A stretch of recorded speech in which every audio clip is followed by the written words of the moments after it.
You're listening to Electrician Live with your host, Paul Abernathy.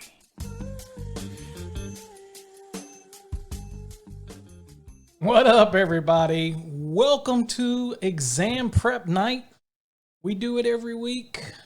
We get into the weeds and we learn about the different things that you might experience on your electrical exam. So we're bringing it live again tonight. It is May 13th. It is 7 p.m. Central Standard Time. So I'm excited. We're going to talk about some topic tonight that I'm not sure why confuses a lot of people. Maybe it'll confuse me tonight. I don't know. Let's see. But we're going to talk exam prep and we're going to talk voltage drop. So voltage drop confuses a lot of people because there's quite a few formulas with voltage drop. Of course, if you remember the key core formulas, and pretty easy and you can plug it in. So we're going to look at some examples tonight and kind of work through some examples. And what I can promise you is if you've got a pen and paper and you write these formulas down, and I'll tell you which ones and we can discuss them. And you are in a state that allows you to write in your code book. Now, again, you have to check with your state. I don't know every state. I don't monitor every state. But you check, and if it's a PSI state, in other words, one that PSI does your exam work, then you can get that bulletin. And you look in that bulletin, and it'll tell you whether or not you can write in that code book. For example, Texas, absolutely. You can write in the front. And you got all that beautiful empty space in the front where all of us code panel members sit, and they give you all this blank space around it. Perfect location to be able to put all types of formulas down there and everything, whether you, and I've got classes. And again, as I promised, we're going to do more and more training on formulas and different things. And I'm going to give you stuff. So get excited. The next couple months, we are going to deep dive into things that you probably pay a fortune to learn, but we're going to learn it. And you're going to learn it right here on my stream. All right. So we got a lot to cover, so we want to make sure we get into it. I do want to check and see where we are with our stream count. We got some viewers in here. I am streaming over on Facebook as well as here at our YouTube channel. Amos, how you doing? Thanks for coming in over on our Facebook, and I get a quick shout out to everybody. So again, the people that actually say hello in the room, let me know you're here. Hello, Amar, thanks for coming. Sandra, Scatter, Tim, Lucio, thank you. Mandingo, I knew you'd be here. Ronald, thanks for coming. Kevin, thanks for coming. Sweet. Got a lot of people. So this COVID thing, what's up, Sergio? DJ, thanks for coming. This COVID thing starts to lighten up a little bit, and all you people that are preparing for exams, you come here every week, and we do this every week. Of course, you listen to our Electrician Live, which is also going to be on Voltage Drop this week, but it's a little different, so make sure you check it out. It's kind of generic, a bigger picture of Voltage Drop, kind of what the conditions and what it affects and things like that. And I will do my best. Hey, Ronbo, what's up? Nick, Wannafish, thanks for coming. Normal. See some crowd people that I'm very familiar with. What's up, Mark, Dennis, and Philip over on our Facebook. Shout out down in Houston from my own Texas. There you go. All right, so as you've probably seen, if I miss anybody, I'll catch you as we go because I appreciate you all for coming, and you come every week. So we're going to talk voltage drop tonight.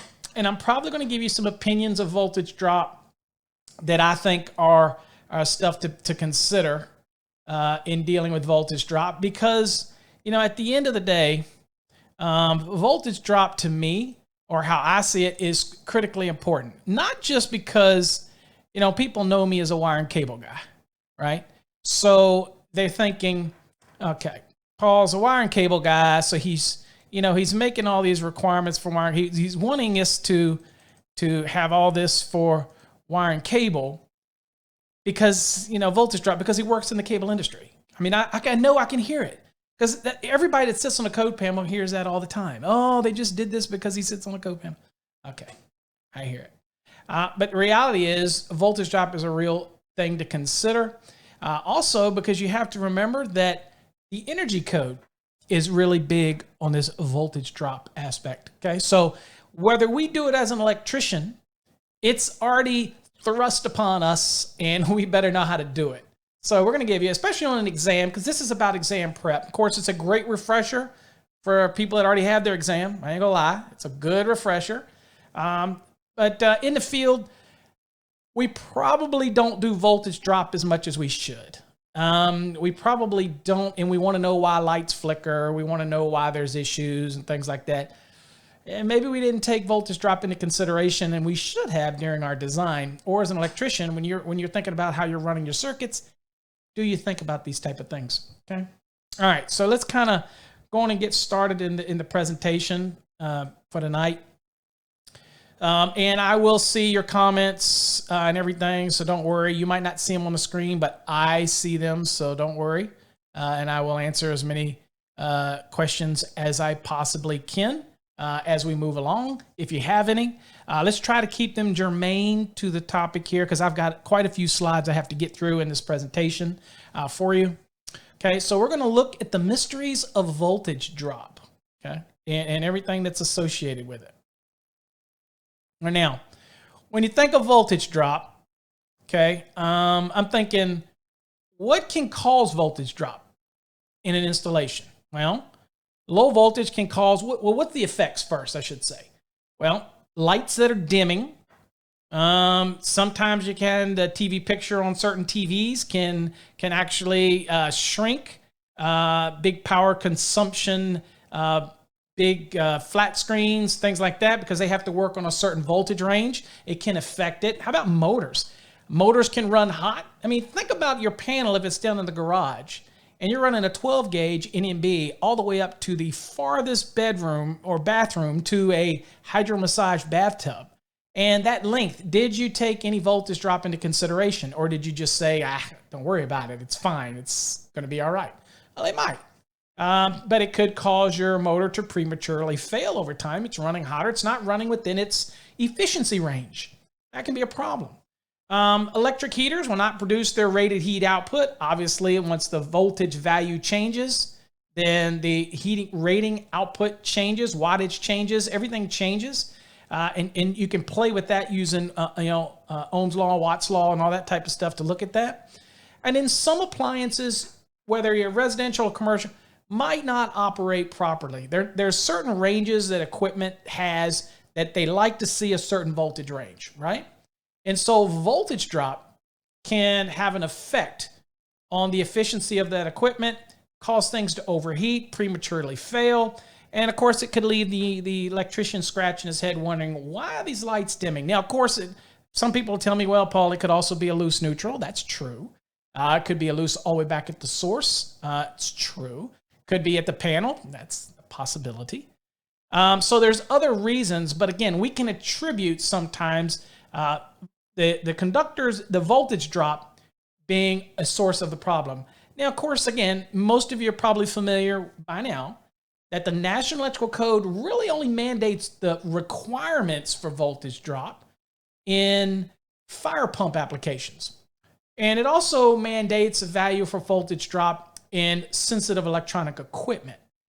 But everywhere else in 210.19, 215.2, 230, well, it doesn't do that with service conductors. But everywhere else in the code that talks about voltage drop, whether it's feeders or branch circuits, it gives you a recommendation, okay?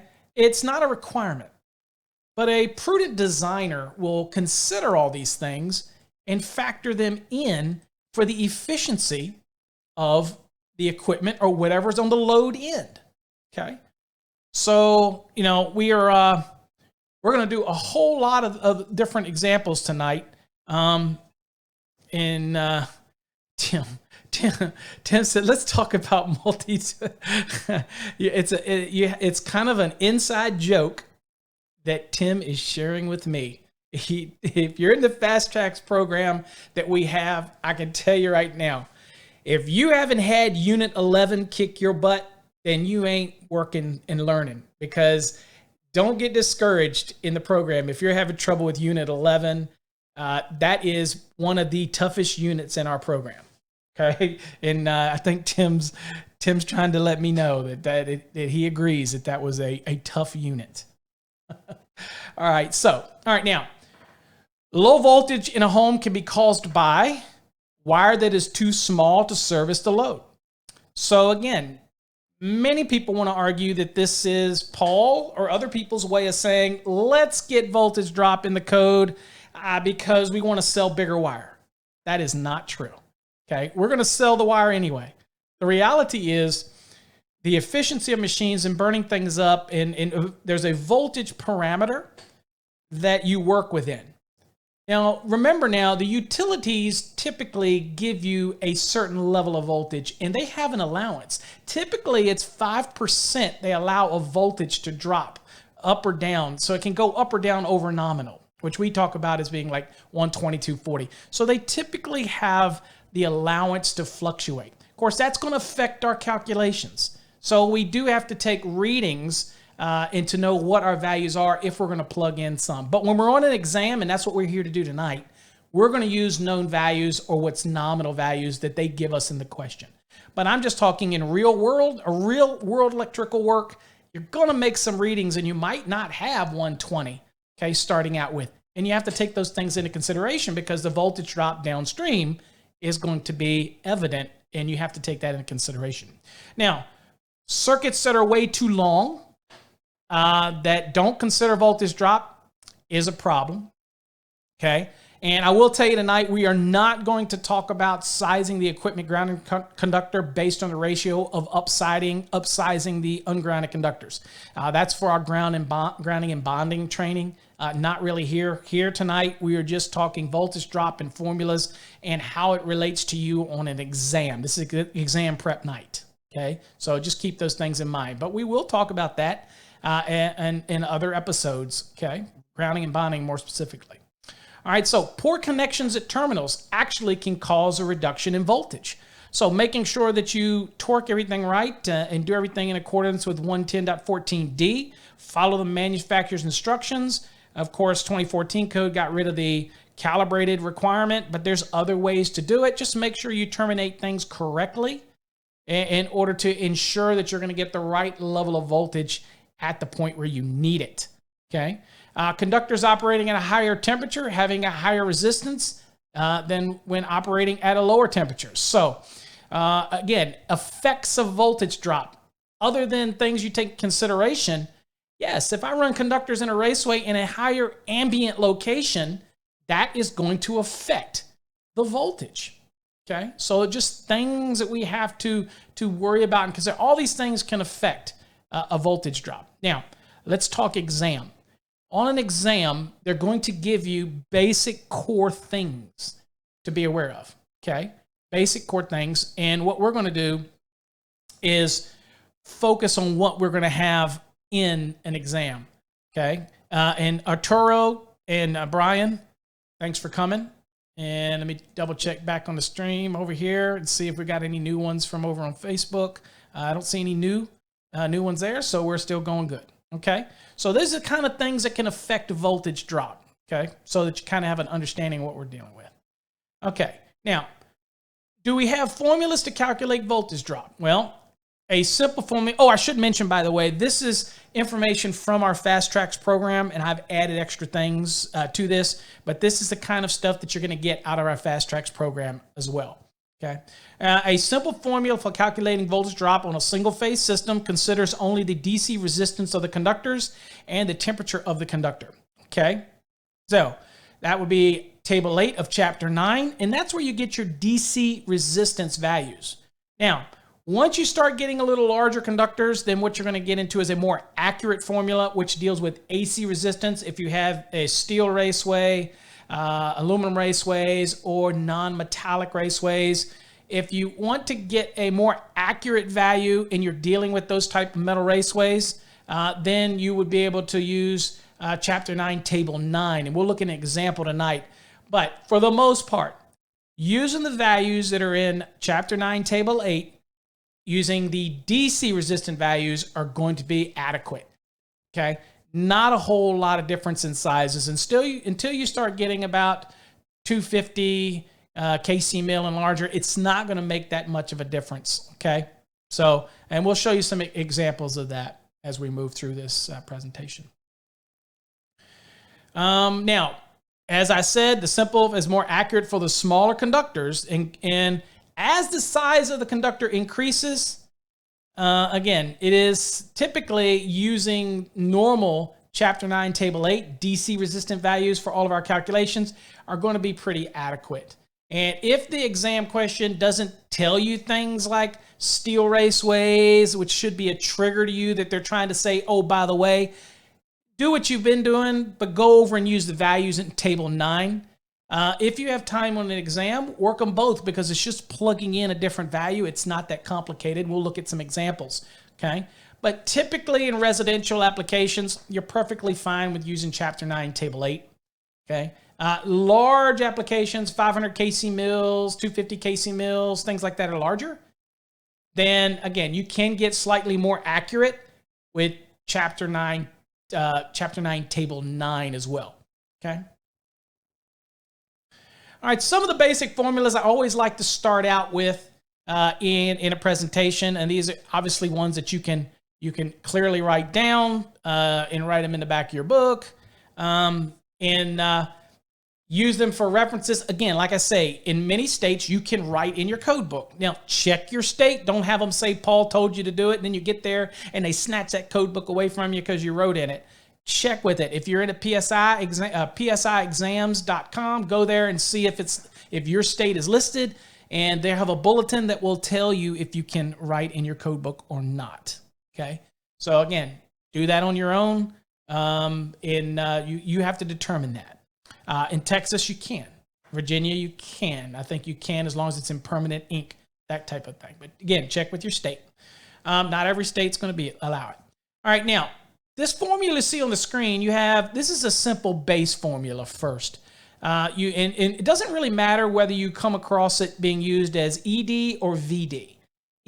Again, voltage, and V directly related to voltage. And the D is just showing you the dropped. When you see this, what we're asking is the actual voltage dropped.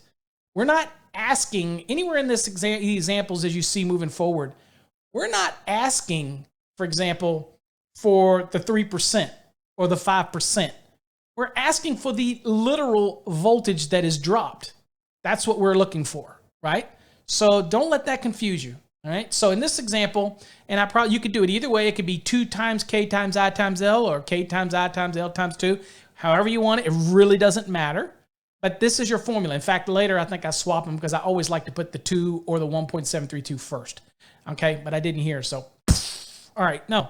So what we've got here is the single phase and a 3-phase formula that you typically would use in a normal application if you get a simple, basic voltage drop calculation. Okay, so this is what we typically would have. All right, so in that situation, it's good to know what all of the nomenclature means moving forward so that you kind of understand what they are. And so we've got the VD or ED is the actual voltage drop. Again, not the percentage. Don't fall for that. The K is the assumed specific resistance, although later I will show you how to always calculate the exact K value. Now, keep in mind that using 12.9 or 21.2 is going to get you close enough in the real world. On occasion, I have seen exams state that they want the actual K value. So it's important that I show you how to do that. It's pretty simple, but I want to show you how to do it so that you get an understanding of it. What's up, Raul? Thanks for coming. All right. Brian, I don't know if I mentioned it. Thanks for coming. All right, so the next is L, and obviously that's the length. So that's from whatever the source is to the load, okay? That's that length. Now, we only use one way, okay? We don't use 2 ways. We do one way. The value of 2 or 1.732 is going to account for the up and back, so we don't need to worry about that. So that is the length one way from the source to the actual load, okay? From the circuit breaker to the load. How about that? All right, the next is I, and we're looking at all the nomenclatures in case you came in late. I is amps, okay? And really, you want to think about what is, and I get a lot of people ask me questions about voltage drop, and of course we make wire, so they want to know how much can this conductor handle over this length and all that, and I always have to ask them, I'm saying, well, what is your load? And they go, I don't know, it's a 20 amp breaker. I'm like, okay, well, I'm going to worry about the worst case scenario then. If you're going to tell me it's a 20 amp breaker, then I'm going to assume for the worst case scenario, you're pulling a 20 amp load at the end because that's all you've given me.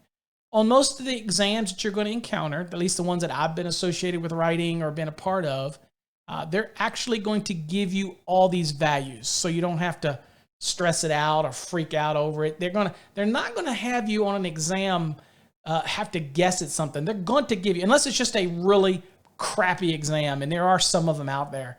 But most of the time, they're going to give you all the values that you need to be able to solve the equation, okay?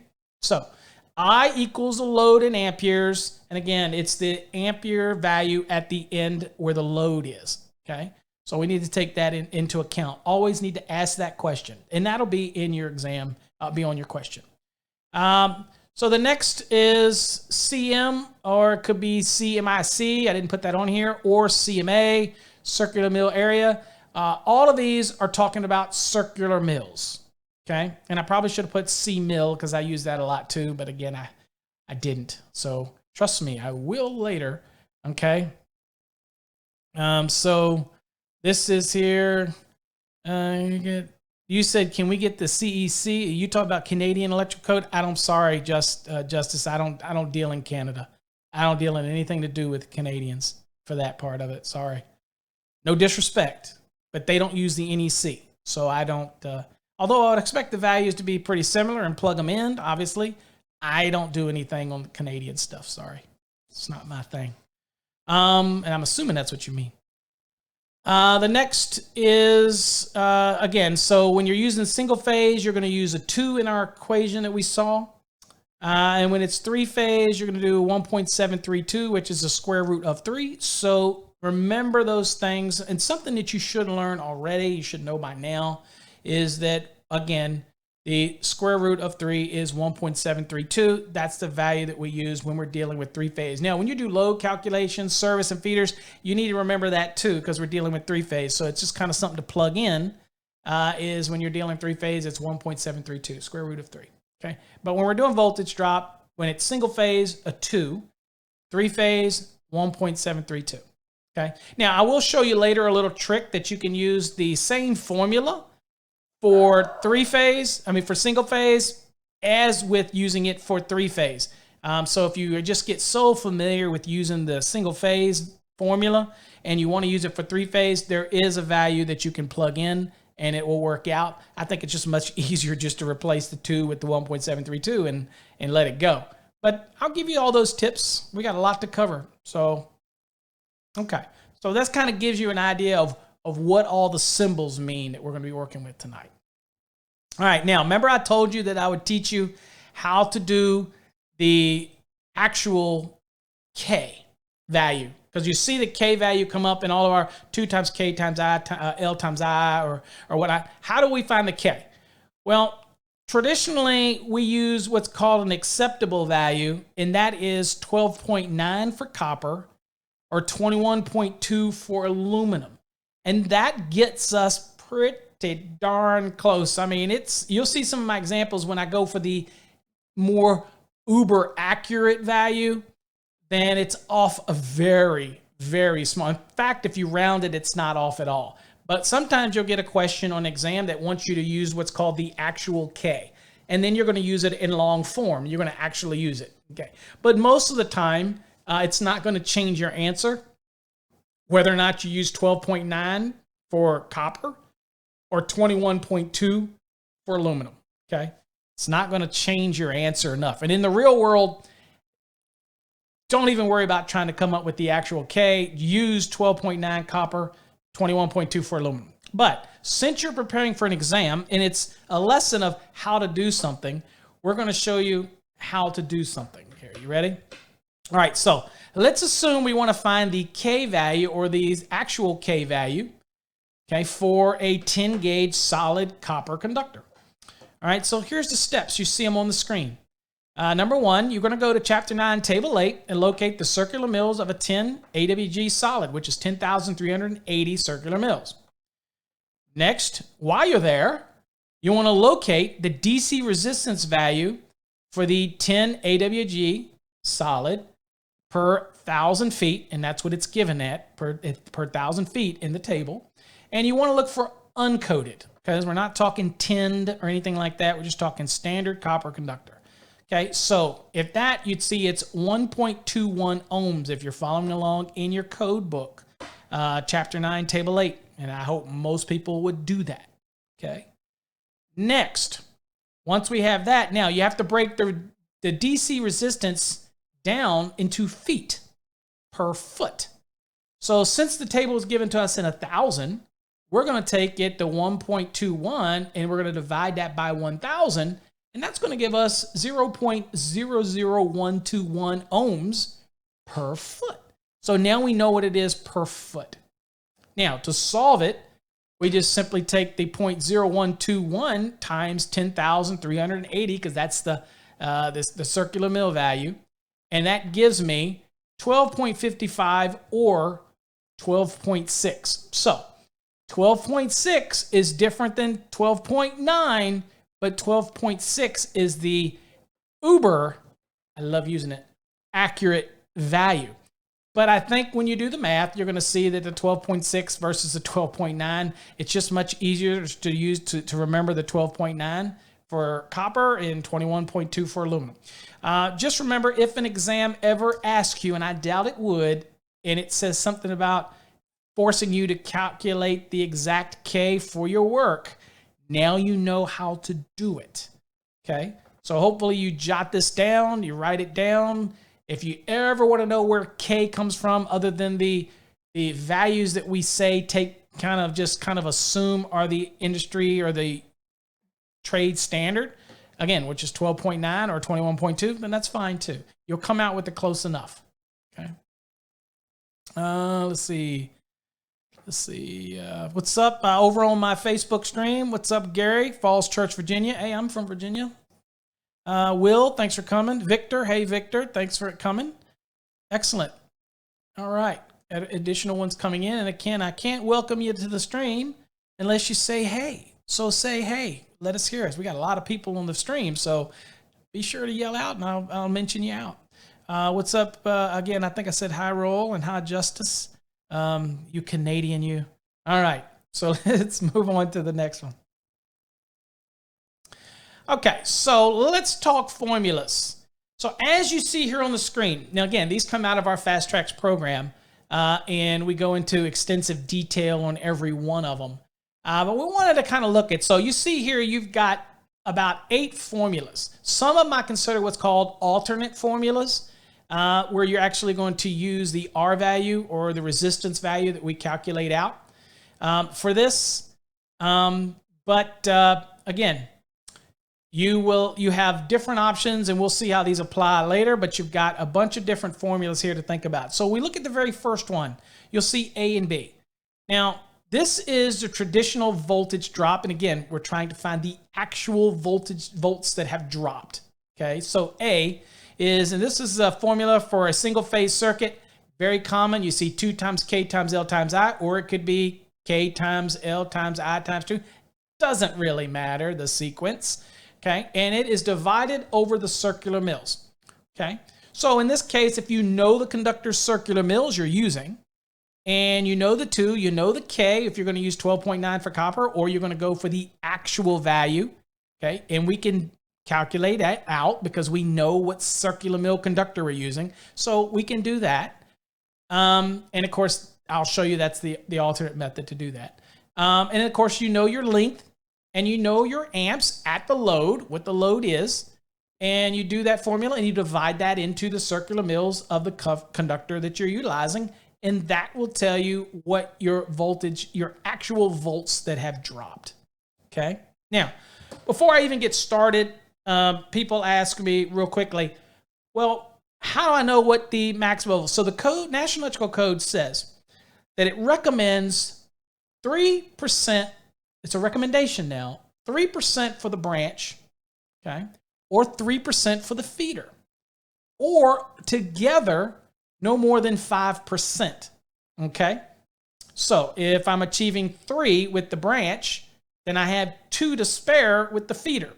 So vice versa. So again, but the recommendation really is not to exceed 3 on the branch. So if I'm working out branch stuff, and we're gonna do a lot of branch stuff today, then what we wanna do with this is, so what is 3%? So if I had 120 volts, got my calculator out, hopefully you do too, times 3%, 3.6 is the volts dropped, that represents the 3% on a 120 volt circuit.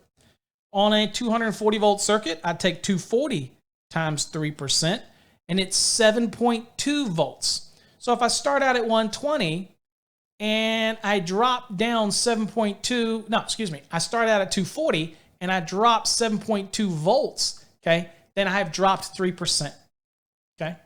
All right, so that's kind of what we do it. So you do the same thing, whether it's 208 times 3%, 6.24, that's how you find out what your actual maximum volts that are allowed to be dropped, okay? All right, so as long as we're all on the same page right now. All right, so the next one we're looking at is C. Now, C is the formula is for finding voltage drop in a single phase circuit. This method uses the Ohm's law formula. So you have the resistance for 1 foot of the conductor. And of course, you look over at G, for example, and that's how you would find the values, okay, for 1 foot, all right, for the R. So it's the voltage drop. In this case, if it's 240 volts, and the voltage drop we established was 7.2, it would be 7.2 divided by 2 times the length times the amps gives me the R, okay? And we'll go through solving all the R's again. We have some examples. We'll do that as well. But this is another way to be able to calculate it out using the Ohm's law method for this. And you always want to break it down to the foot, okay? Break it down to the foot. Because you need to have the foot because of the dealings with the length, okay?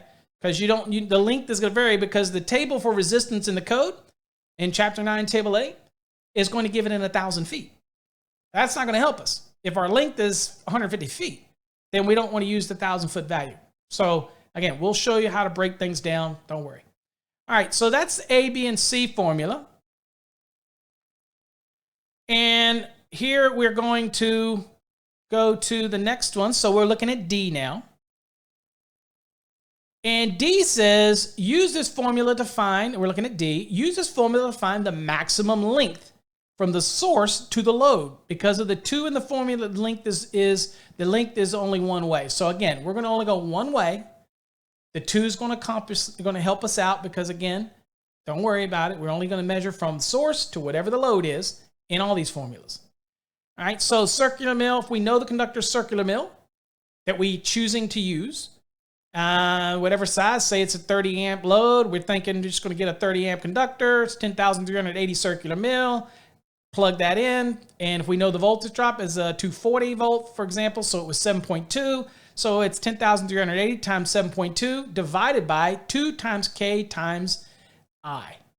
Now, you can solve for actual K, or you can plug in, if this is copper, 12.9 and work it out. And we're going to look at some examples, so don't worry. I just want you to see the formulas that we're working on right now, okay? Just want you to see the formulas. What's up, Ryan? Thanks for coming in. Toast, thanks for coming. Let's see if we got any. Hector, thanks for coming. Ed, thank you for coming. Over on our Facebook stream. Appreciate you coming. All right, so we did D. Now let's look at E. Now, E is another alternate method that uses Ohm's law.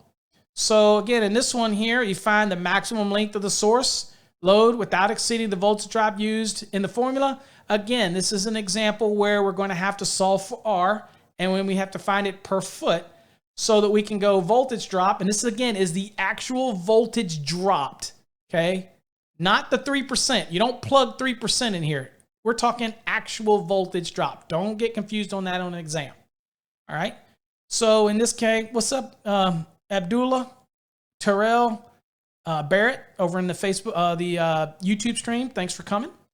And so here we would do the voltage drop, the actual voltage divided by 2 times R, which is a value that we have to calculate using that formula on the top right, times I. So the exam questions are going to have to give us, they're going to have to, in this case, it would have to tell us the conductor, because we can't get a resistance. We can't work that out unless they tell us the conductor, okay?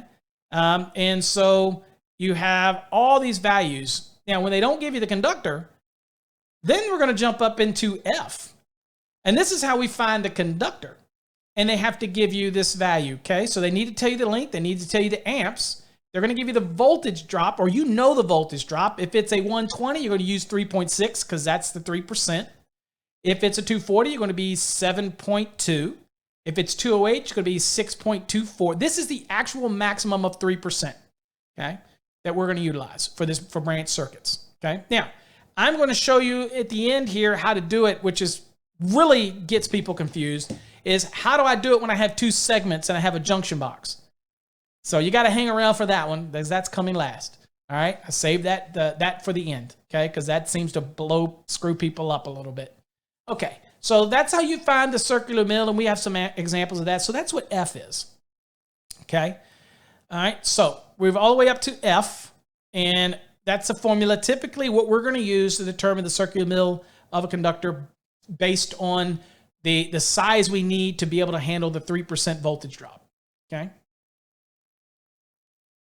Okay, so the next one is G, and G is the one that says this formula is another way to do it with the Ohm's law in order to be able to get me an R so that I can use that value in these other references that are asking for R, okay?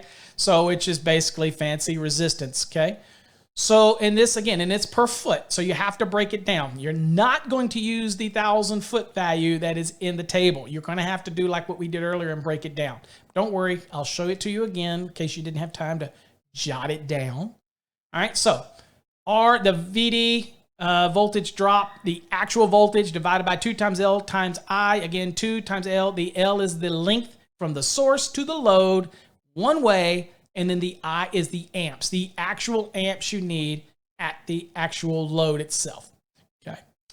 H is utilizing the value to be able to come up with the maximum current. So if I know a circular mill and I know the acceptable voltage drop that I want that's not exceeding 3%, and I do 2 times K times L, I can come up with the ampacity value that is recommended for that circuit, okay? Because you're going to have ampacities change. So things have to take into consideration. I should also tell you that it goes without saying that you also have to be very careful because you're going with your ampacity values. At the end of a load, the ampacities can actually change if the voltage changes, okay? But for an exam, it really usually doesn't come into equate to what you're being asked. They're just trying to be able to tell you voltage drop. So I am actually going to do a voltage drop real world scenario training very soon. But it's probably because I'm busy with some other projects. This was one of the projects I'm checking off my list. But I have a project where I actually want to do some examples of in the real world where voltages change the amps and all this kind of stuff. So hopefully you get excited about that because we're going to do that in the future too. And that's going to be more real world. I didn't want to confuse that with exam, okay? Because exams are a little different, okay? All right, so next one was H. Oh, well, that was H. We just did H. So I. This is doing the same thing, but it is using the Ohm's law values. It's using, again, the resistance to be able to do this calculation as well. Okay, so there you go for that. And then, of course, you see the J there. The J there says when you don't know the size of the conductor. So in this case, I don't know the size of the conductor. Anytime you don't know the size of the conductor, then how in the world could you ever solve for actual K? Because you don't know the conductor size. So this is a prime example where we're going to use the approximate K. So 12.9 for copper and 21.2 for aluminum. That's going to be plugged in here. That makes common sense, right? Because we don't even know yet the size conductor we're working with. That's the whole reason we're doing this formula. Okay, so that's a good example where you're going to use the approximate K. But again, as you see, it's not going to change it all that much anyway.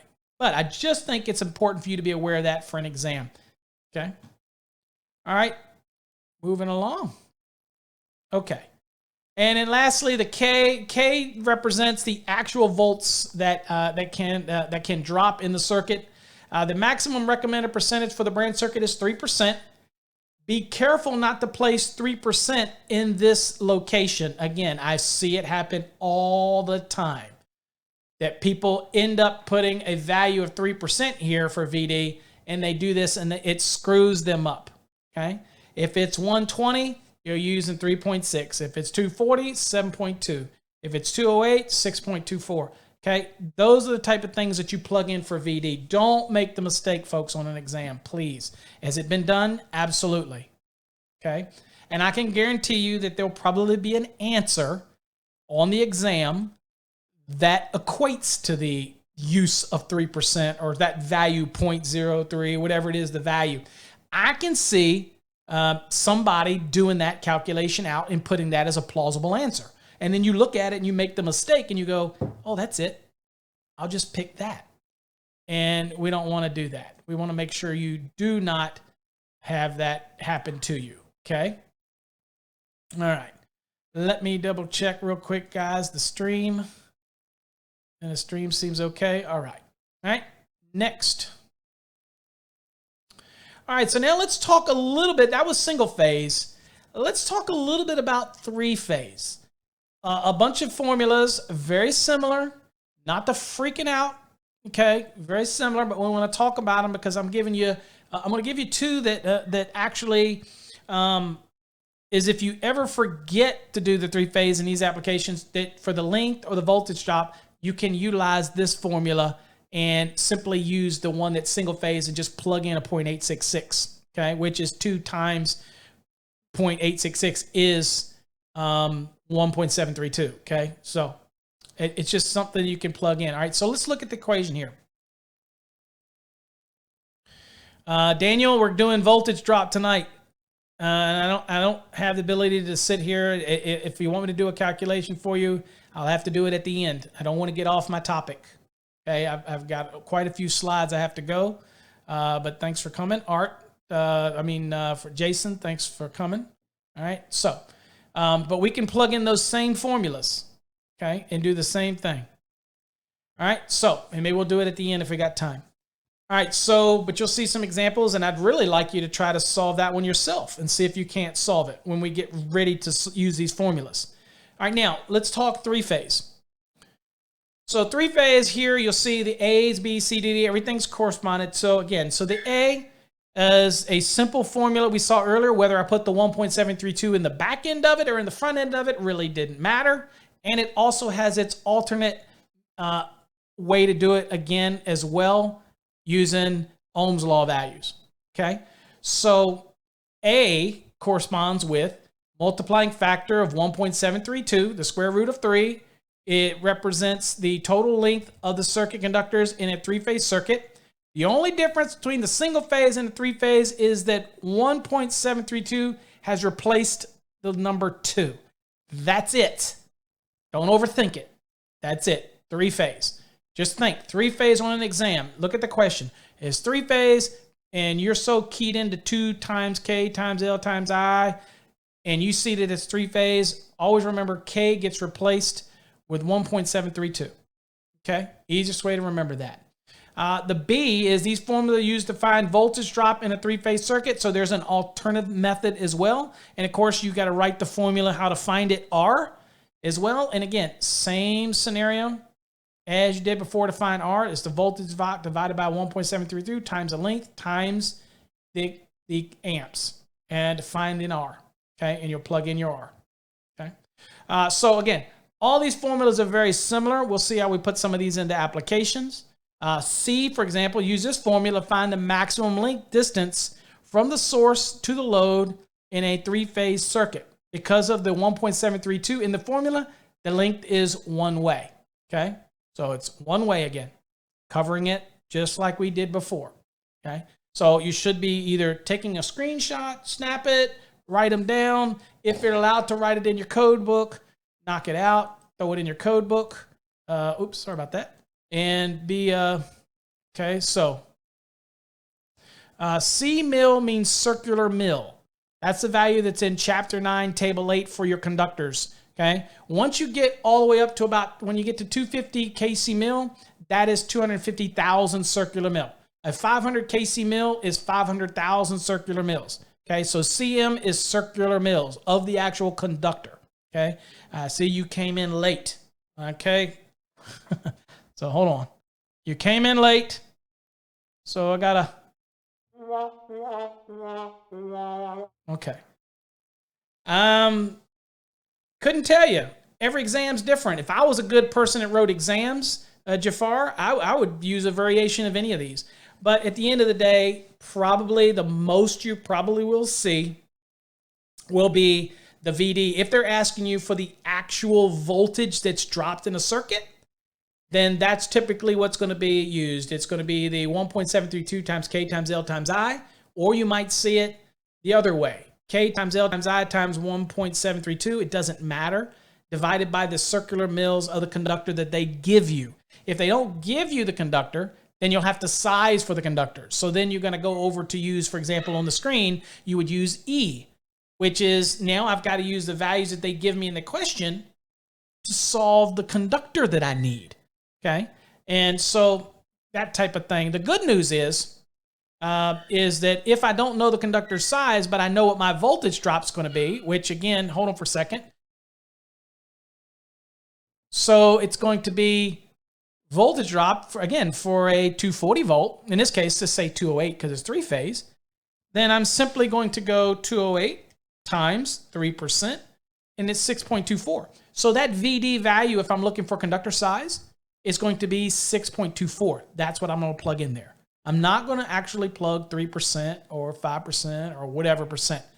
No, I need to put the actual voltage that was dropped. Okay, and the 3% of a 208 is going to drop 6.24 volts. Okay, so that's what we put in there. So remember that. The VD is the actual voltage dropped. All right, so you have a lot of these formulas. Again, they're not really a lot different than what you've already experienced. Okay, not much difference in them at all. Okay, so F, the formula is used to determine the resistance of a conductor in a three-phase circuit. Okay, and again, so everything's pretty much the same. The one I want to take you to is the bottom one. Okay, so we're looking at the bottom, and the bottom is D and H.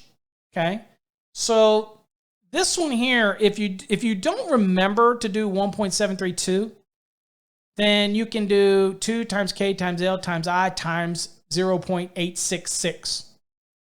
Okay, and you can divide that over the circular mill, and that is also a way to find your voltage drop. Okay, if you forget, or if you want to only remember one formula, I just think it's much easier to remember three-phase 1.732, single phase 2. Okay, that's just easier for me to remember than trying to worry about a 0.866 or something like that. So, but again, there's alternate ways to do it if you want to do it. There's more than one way to do it, obviously. So that just gives you another way to do it. Okay, so these are pretty straightforward. And you're simply going to plug in the values, okay, that we work out, okay?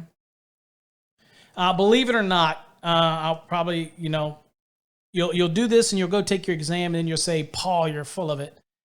I would tend to tell you that you're more often than not, what I see, at least on exams that I've worked with on, is that they ask you the voltage drop, and it's usually single phase. It does not mean they won't do a three-phase, and make sure you know these formulas. But more often than not, I see them asking because, again, they're usually only going to give you 1 or 2 or 3 of the exam. They want to give you code stuff, but they want to give you what's called knowledge-based questions. They'll ask you Ohm's law questions, things like that. But if they ask you a voltage drop, they tend to will only give you 1 or 2, and they're typically going to be single phase. Not all the time. I'm just saying typically what I've seen, and they're pretty easy, straightforward if you know the formula. They might want to know and the ones I see the most is they want to know the voltage drop, the actual drop, or they want to know what the conductor size is. Those are the two. They usually always give you the length, and they'll always give you the current, and they want to know these because they give you some givens. Okay, but that's just what I see more often than not. All right. So again, it could be different. Your mileage may vary depending on your state. But as long as you work some of these and you get an understanding of it, it's not that complicated, okay? And in our Fast Tracks program, we cover all of this stuff so in depth that you start to get it, okay? So don't need to overthink it right now. We're going to look at some questions, but I just want you to be aware, okay? So those are your formulas for three-phase. Take a snapshot of your screen or jot them down. Hopefully you have. I've talked long enough so that you could. There you go. Okay. So what we want to do is some practical examples so that we can kind of, because I mean, again, we were talking formulas, right? So we're just working some formulas. So let's do this first one. So and I'll let you see if you can answer it. How about that? Using your formulas, and I'll turn to the room and see what you've got. We've got both Facebook and YouTube streaming here, so we'll see what you come up with using those formulas. So we got a 75 degrees C. What size conductors are required to supply a 2 horsepower, 230 volt single phase motor that is 150 feet from the source? Okay. So it is literally from the breaker, from the panel. It's a branch circuit going out to this motor. It's going out 150 feet, one direction. So I need to, in my mind now, start plugging all this stuff in here. What do I need to know? All right, I know the length. I got to solve for the K, but, I don't know the conductor size. So since it doesn't give me anything but conductor size, we know we're going to use the approximate K. And we need to know the amps. So since it's asking about a motor, it should tell you something where you need to go, right? So we're going to work this one out, and I'm not going to quiz you on this one. I'm going to work this out with you because it's the very first one. And my big old head's in the way. So let me move me over here. Okay, I'll move me out of the way. So here's our example. So we have to pick our formula. Well, we're trying to find what in the question? I need to find the circular mill. I need to find the conductor size. It's asking me about the conductor. So I'm going to pick the formula C mill, which is 2 times K times L times I divided by the actual voltage drop. Okay, so this was 230, and remember, if you're doing an exam and they give you a voltage amount, use the voltage amount they give you on the exam, okay? So in this case, what is the maximum number of volts that I'm going to be dropping at 3%, okay? And we're going to use the 3%. We're not going to exceed the NEC recommendation, so 3% on this branch circuit. So I'm going to do 230 times 3%, and that is 6.9. Okay, you see it right there. So that's the actual VD. Now we have to start searching for things. So it's 2, and then we're going to do 2 times, and again, we don't know the conductor size, so what did I say? You're going to use the approximate K, all right?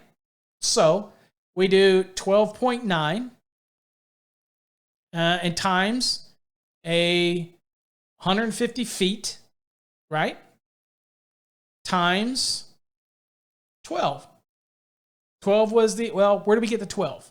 I guess we should qualify that. Where did we get the 12? Well, we had a motor, and we need to find the full load current in amperes of this motor. So we're going to go to, in this case, we're going to go to 430.248 because it's single phase. And we'll notice that under 230 volts, that is a 12 amp motor. So that's where we get our amps from. We have to go to the 430.248. Now, if it was 3-phase, we go to 430.250, right? Pretty straightforward. Okay. Now, a K, the approximate K, we'll use 12.9. And we already know the feet, which is 150 feet. So, and we know what the VD is, so we kind of work it out, and we've done it kind of here. So I'll just work it out with you. 2 times 12.9 times 150 times 12 equals 46,440 divided by 6.9. And that gives me 6,730, which you see right there on my screen in my calculator. And now, that is the circular mill that we need for this distance in order to not violate the 3% voltage drop. Okay? All right. So what do? We go to Chapter 9, Table 8. We look down, and we say, what size do I need? Well, you'll notice that when you get there, that 6,530 is a 12 gauge. But I need to have at least 6,730. So I've got to choose the next size up. Now, granted, that's 10,380. That's fine. Okay? But I choose that, and that's what I can do in order to choose what size I need for this application. So 10 gauge is perfectly fine for this application for 150 feet, dealing with this, perfectly acceptable. Okay? And at 230 volts, because we're going to do what's in the question. Okay? If they put 240, we're going to use that value for it. We're going to use what's on the exam, what values they give you. Okay? That's what we're going to use. Okay? So that's a 10. Now, the alternate method of doing this is the voltage drop in order to find the R.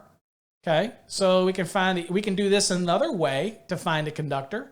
Is we can do this, and this is kind of neat how we do this.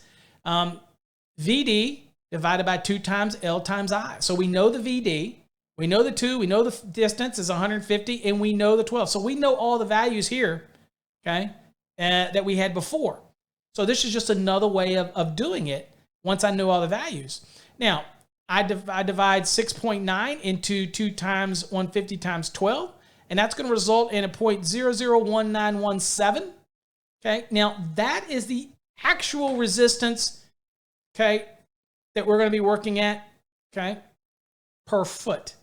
So then we do that times 1,000, which is going to be 1.917. And then when we go to Chapter 9, Table 8, then we pop straight over to the DC resistance column, and we go down and we look at a conductor that at least has the ability to have the value. 1.917 is the value that we're working with. Okay, now notice down here, it says the conductor chosen shall not exceed this resistance number. Both solid and stranded 12 conductors have a higher resistance. Therefore, 10 gauge conductor must be used. So again, if the resistance is higher than 1.917, then I can't use it. All right. So as the conductor gets smaller, the resistance gets higher. So conductors get bigger, the resistance goes down. Okay. So that's another way to do it. Probably not the way that you're going to see this on most exams. Probably the top one is what they're going to ask you. They're going to want to know what the circular mill, the size of the conductor. But I felt it was prudent for me to show you another value, a way to calculate it. Okay, so that's kind of why you're doing it. How do you know? Got some questions. How do you know they're asking for voltage drop? Because it's in the question. If the question is asking you for voltage drop, then you're going to do the formula that solves for voltage drop. If they're asking you to size a conductor, then you know that you're going to go to the circular mill one. If they're asking you what is the amps, you're going to go to the formula with the I. So you let the question tell you. Okay. So Tim, how do we get the 6.9? Well, the 6.9 is the actual voltage drop. So in a 230 volt circuit, you do 230 times, because that's the value they gave us in the question. Okay. We're going to answer the question based on what they give us on the exam. Okay. Don't read into stuff. So 230 times 3% is 6.9. So that's the actual volts that are dropped. And so anytime you see ED or VD in an equation, that's actually wanting you to plug in. Okay. And you're not going to use 240. You're going to use the value that they give you in the question. Okay. If they tell you it's a 230 volt motor and they're telling you, they don't tell you that the circuit is 240 volts, then I'm going to use 230. I'm going to use what's in the question. As a person that writes exam questions, that's the kind of stuff that I'm writing. I'm going to write the question and you use the value that's in the question. Okay? Use the value that's in the question. Now, I don't know that it probably will change the answer too much. Okay? But typically when we write exams, the values that we give you in the question is what we expect for you to use. Okay? Now, if you're doing calculations, you never know how somebody's writing an exam, though, because, again, usually the calculation ones. Now, if you've got a two-part exam, like a Texas exam, you're more than enough time to do this equation and then try it again with the 240 volt and see what your answer is, and then look at the answers and see what, that type of thing. Okay? So don't be afraid to do that. But typically, we've always said, we're going to give you what you need to answer this question in the question. Hopefully that's what they're going for. And that's exactly how you would solve it. Answer it based on what's in the question. Okay? The best advice I can give you on that. Okay, so let's kind of look at a question now. Let's kind of say to ourselves, and let's see here. And I'll bring me back in here so I don't feel lonely out there to the right. It says, at 75 degrees C, now that we have selected a 10 copper for our install, the question is, what is the maximum length of a 10 AWG copper conductor run and not exceeding the recommended voltage drop recommendations using the same values that we just did? Okay. So now basically what I'm asking is, and I'm giving the answer away again, but I'll do that. So now I'm basically saying, well, I'm taking the same values. It was 12 amps. All right. And I'm going to take the 12.9. It's going to be adequate. And I'm going to take the 2. And I'm going to actually solve. Now, I could actually solve this now for the actual K, because I have some values now. I have the 10 gauge. And so I can actually solve this for the actual value length if I wanted to do that. Okay. But 12.9 is going to get you where you need to be. It's going to be actually more than close enough for your exam. Okay. But we showed you how to actually calculate this out and achieve the actual overall value. Okay. And so again, this is the approximate, this is what's called an approximate K. And most of the time, 12.9 is fine. Now, in a couple questions later, I'm going to actually show you the actual, okay? Now, if you actually do the 12, what it'll be is actually like 12.8 or something like that, then what you'll find is that you might go from 231 to actually like 236. So it's a couple feet. So in real world, using the actual K might give you a couple more feet than using the approximate K. But most of the time on exams, you can use the approximate K and be able to solve your answer without any problems. Okay. Now, again, we're going to do some that do the actual K here in a second, it equate into it. But I just want to give you the flavor of how we use the length formula. And here it is. So it's CM or CMIL, either one, interchangeable, folks. Don't read into my using different things here. Times VD, which is the actual voltage dropped, divided by 2 times K times I. Well, we saw that the actual volts were 6.9. So we do 10,380, that's the circular mils, times 6.9, divided by 2 times 12.9 times 12, which 12 was the actual FLC for that motor. And that equals approximately 231.33 feet.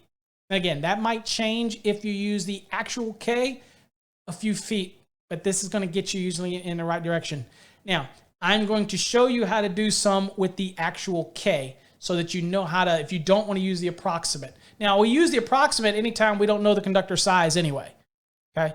But when we do know the conductor size, you can actually, now that you'll know, you can actually solve out for the actual value for the K. All right, so let's look at this. And now here's where I'm going to get you folks to work these out for me, put all these things together and see how to do it here. Ronbo says, I guess it's correct, but my math really needs work. Well, if your math needs work, Nick, then don't question mine. Okay? So this is the question. What size conductor is needed? And we'll assume 75 degree, like it matters, but we'll assume that. What size conductor is needed for a load of 10 amperes that has a voltage source of 120 volts? The load is 100 feet away from the source. Okay, so see if you folks can do me some math here. Let's see if you can work this out and using the formula. First of all, I think you need to identify which formula we're trying to do. So in this one, somebody asked me in the stream, said, how do I know which formula to use? Well, you have to look at the question, and I harp on this a lot with people. Really, really identify the question and look at it. What are you asking me? At this point, it's asking me what size conductor. So if I'm thinking I'm going to find the circular mil, it's 2 times K times L times I divided by what? The actual voltage is dropped. There's some things I have to know, right? So let's go on and so this is the formula that we would choose, right? So what is the K? All right, well, the K in this point, I don't know what conductor. That's what I'm trying to figure out. So I'm going to use 12.9, right? Uh-oh, we got a Amber Alert. Okay. We got a lot of Amber Alerts in Texas. Wow. Okay. So, so we've got 120 volts.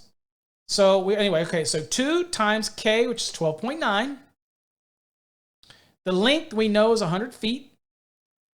And the amps is 10 amps.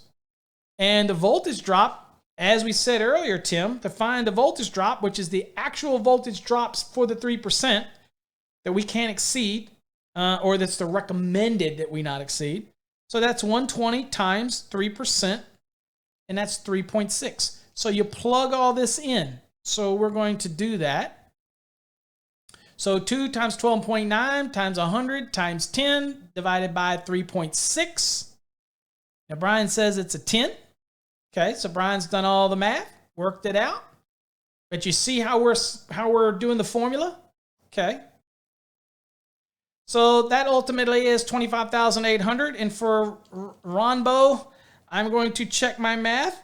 Times 12.9 times 100 times 10 equals 25,800, as you can see right there on my screen. And I'm going to divide that by 3.6, and that is 7,166.66. It's a lot of sixes in there, folks. All right, and I'm going to round that to 71.67. Okay, as we see here. Now, once I know this, what do I got to do? You got it.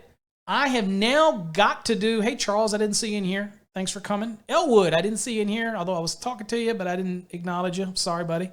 So now I'm going to go to Chapter 9, Table 8. Okay. And DJ says 1 gauge. Okay, wow. We have a difference. We have a 10 and we have a 1. I think it might be a typo, DJ. We'll see. All right, so I have 7,167 circular mils is necessary. So I'm going to go to Chapter 9, Table 8. And I'm going to go down. There you go. I knew where you were at, DJ. And for that, I got to do one of these for you. So then I come down, and what am I selecting? I need to have one that's at least 7,167. Well, it can't be what? Well, let's look. Well, a 12 is 6,530. Not going to work for us. But the next size up is 10,380. That is greater than 7167. So you guys, code strong, baby. Code strong. It's my fast tracks, boys. All right, so 10 AWG. There you go. So that would be the conductor that we would select. Very good. Yep. All right, so let's go to another example. All right, work this one out, guys. And I'm even giving you some information on here on how to do this. I've even started out by helping you. Now, this question's saying, what's the root of the question? What is the voltage drop? The actual voltage drop. I can see on an exam where they put 3%, 5%, 10%, and input an actual value that you need or whatever. Just to screw you. I'm just saying. Remember, when it's asking us for the voltage drop, it literally wants to know what are the voltages that are being dropped. Okay?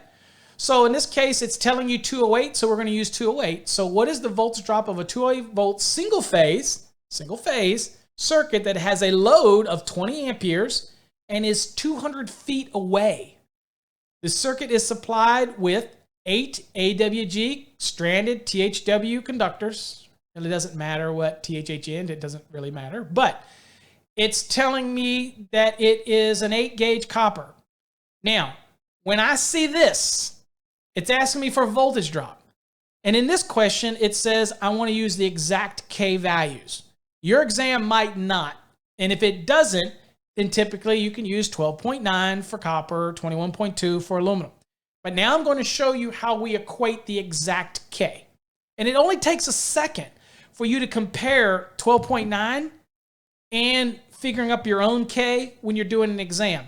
So again, depending on how they might write the question, do them both. It just takes a second to do it, okay? Not a big deal. So in this case right here, let's look. What do we got to do? So what formula do I need? Because now it's asking me for the VD, the actual voltage drop value. So there you go. There's the formula. And rather than have y'all tell me, okay, where was what in the question? It says right up at the beginning, Arturo. Right at the beginning, it says, what is the voltage drop? Right at the beginning. It says, what is the voltage drop? Right? What is the voltage drop overall for this circuit? The actual voltage drop for this circuit. Okay? All right? We want to know what the actual value is so that we can compare it with it. Because let's do it this way. What is the 3% voltage drop of this application for 208? 208 times 3%, 6.24. Now, this run is 200 feet. It's 208 volts. It's an 8 gauge. We're trying to hope that at the end of this 200 feet that we're not dropping more than 6.24. That's what we're trying to solve for. Did that make sense, Arturo? Okay. This single phase. Read the question. I have a lot of people that have trouble with questions on exams. And I'm just saying this because we see it a lot in our fast tracks. Read the question slowly. Read it twice.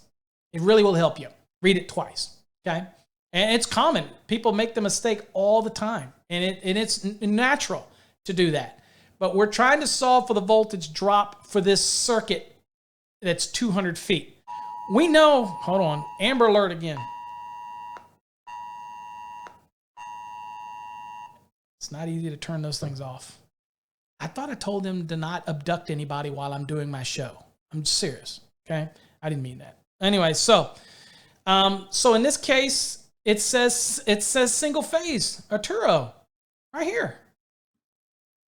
Right here. Single phase. Right here.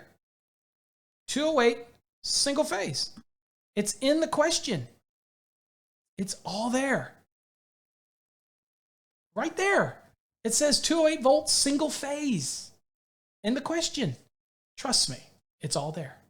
All right. Now, so it's a single phase, 208 volts, 20 amperes, 200 feet away. Okay? That's what we're dealing with. That's what we have. Okay?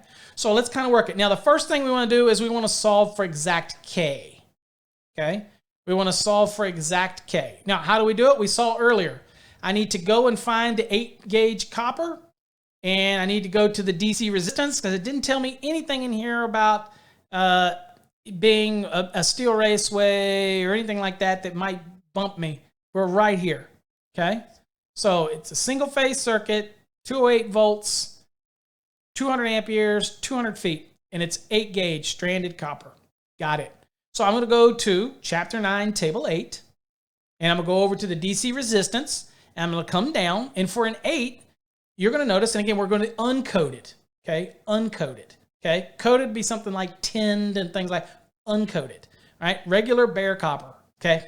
That's what we're talking about. Don't think coded as in the insulation. Don't think that. All right, so it says 0.778 per 1,000 feet. So we're going to divide that by 1,000 because we want to get it per foot, right? So the per foot value is 0.000778 per foot. Now, we take the per foot value and we multiply it by the actual circular mills of an 8, okay? And so we already know it's an 8, DJ. That's not what we're solving about, okay? All right, Arturo, I'm going to go back again. But if I go back and it clearly answers those questions for you, I am going to put you in a corner, okay? All right, so in this case here, it is 0.000778 times 16,510, which is the circular mill, results in a 12.84478. That is the actual K, okay? Yeah, it's a little less than 12.9, okay? But it is the actual K, all right, that you would utilize if it's asking for actual K or you want to solve for actual K, all right? So that's what we've got here. Now, real quick, let's go back for Arturo, the previous one. So this one right here, Arturo, it says right here, 120 volts, okay? You really are not going to have 120 volts three-phase, okay? We're talking about the branch circuit, so I'm telling you that it's 120 volts here, okay? So that's the value. In an exam, use what they give you, and that's it, okay? Interesting enough, the only thing that the 120 volts came into play here was in order for us to find what the VD was. So if this was 240 volts, then it'd be 7.2 because we'd take 240 times 3% or whatnot like that, okay? So here the question told me that it was 120 volts. All 120 volts are going to be a single phase application, okay? Even a three phase, when you do the branch from it, okay, would be still single phase. But remember, our question is just to answer what's in the exam. Don't let the mind wander. At this point right here, it only asks you for what you have here, and you wouldn't use a three-phase application on this because it's simply just 120 volts, okay? Maybe that's not intuitive enough, but I mean, that's what we're using in the question. If you get one that's that tells you it's three-phase specifically, there you go. But again, that's not really gonna change anything. Only thing is, it's gonna change the formula here and use 1.732. Pretty much it. Okay. All right. So let's get back here. So here we are. Next, we're gonna plug all that in, which is 2 times the 12.84478, which we just worked out. Okay. And times 200 feet. Times 20, which is, so the K is 12.84478. The L is 200. The amps is 20. And we're going to divide that by 16,510. Now, a good thing for you, Arturo, here is that this is an example of a question where it was going to be a little more complex, and they gave you 208, but they made it a point to tell you that it was single phase. On an exam, they're going to make it clear what you're dealing with. So again, just remember your formulas. And in this question, the only thing that really would have changed for us is if it was three-phase, then we would have changed that to 1.732. And we would have been able to solve the same kind of equation. Okay? Hopefully that answers that for you, brother. All right. Let's go on to this and figure this. Oops, sorry. Hit the wrong button. Let's solve this a little more. So this is, when you do the top, 2 times 12.84478 times 200 times 20 equals 102,758.24. And then you still divide that over the circular mill, because remember, we're just working these equations down. And it ends up being 6.224 volts dropped. Now, remember what we said our 3% was? It was 208 times 3%. It was 6.24. Well, this was only 6.224. So it is less than 6.24. So it is within the 3%. So we're okay. So this is fine to run what? That 8 gauge, that length. It's perfectly okay. That's probably what some of you were saying when you were posting 8. But remember, the question wanted to find this value here. This is what it was trying to find. What were the actual volts that were dropped in this circuit? And it's 6.224, which is less than 6.24, which means it is underneath the threshold of the 3%. Okay? With me? Gotcha. All right. Next question. Y'all are nailing it. You're in the corner. No, you're okay. You're not in the corner. You're fine. I love the questions. Sometimes I tease people, but don't ever take it personally. Okay? I'm just always teasing people. Okay? I mean, if I don't enjoy what I do, I am not like some other educators. Okay? I have to enjoy it for me to get into it. And for me to get into it, I need to get into it so I can teach you and give you everything that I want to give you. Right? And it's just the way I am. Some people like it. Some people hate it. I did see a post the other day where a guy said that I was the most boring educator that ever teaches the NEC over on Instagram. Well, I proceeded to block him because obviously I'm not of interest to you. So why the hell are you following me? I mean, anyway. Okay. All right. So the next question, guys. So now this question says, okay, look, I'm going to give you the conductor size. I'm going to give you the amps. I'm going to give you the volts. I'm going to tell you it's 3-phase. There you go. And I need you to tell me what's the maximum distance that I can run this 6 gauge with a end load of 64 amps at 208 volt 3-phase. Now, this might be a really good exam question. You think? Okay. Well, this is an example where I'm going to solve this for the actual K. Okay. So let's kind of do that, and I'm going to solve everything out so I can find the maximum distance, and we'll look at the formula. So I've already kind of given you again to make sure that you memorize the concept of how I come up with the K. It's pretty simple, but one thing. So in this case, we know that it's a 6. So if we want to come up with the actual K, now I didn't ask for the actual K, but we will do the actual K on this one to get a more accurate value.